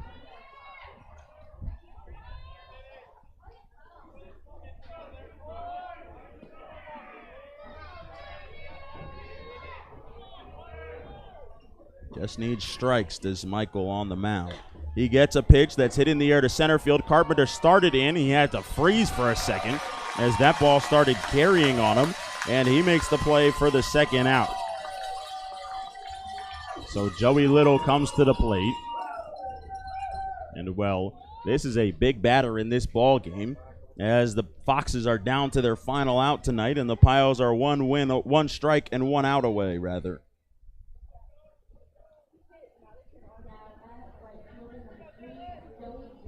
Little reached in the first on an E5, was hit by a pitch, struck out, and flew out to center. Swings at the first pitch, fouls it back. It's 0-1.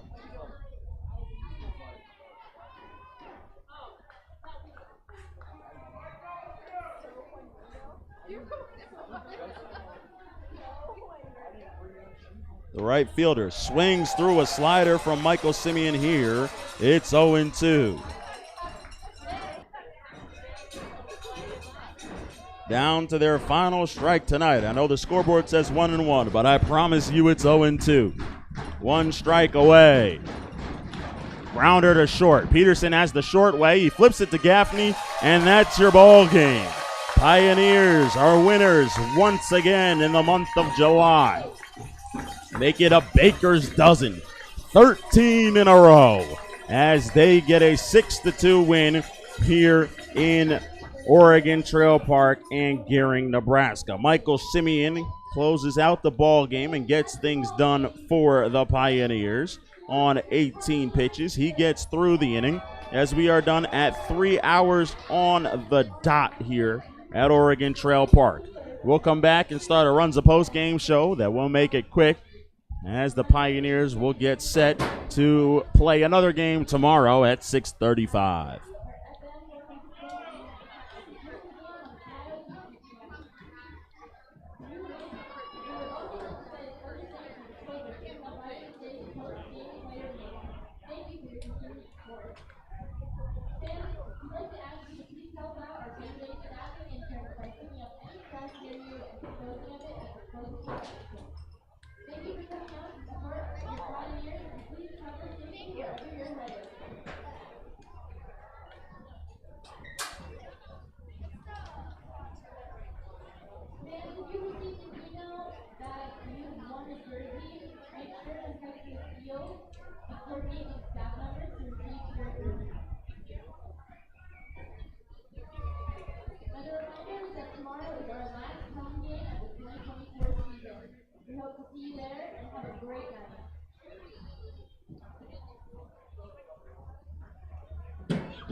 All right, we're back here at Oregon Trail Park. Jeffrey Nelson here with you as the Pioneers win their 13th game in a row.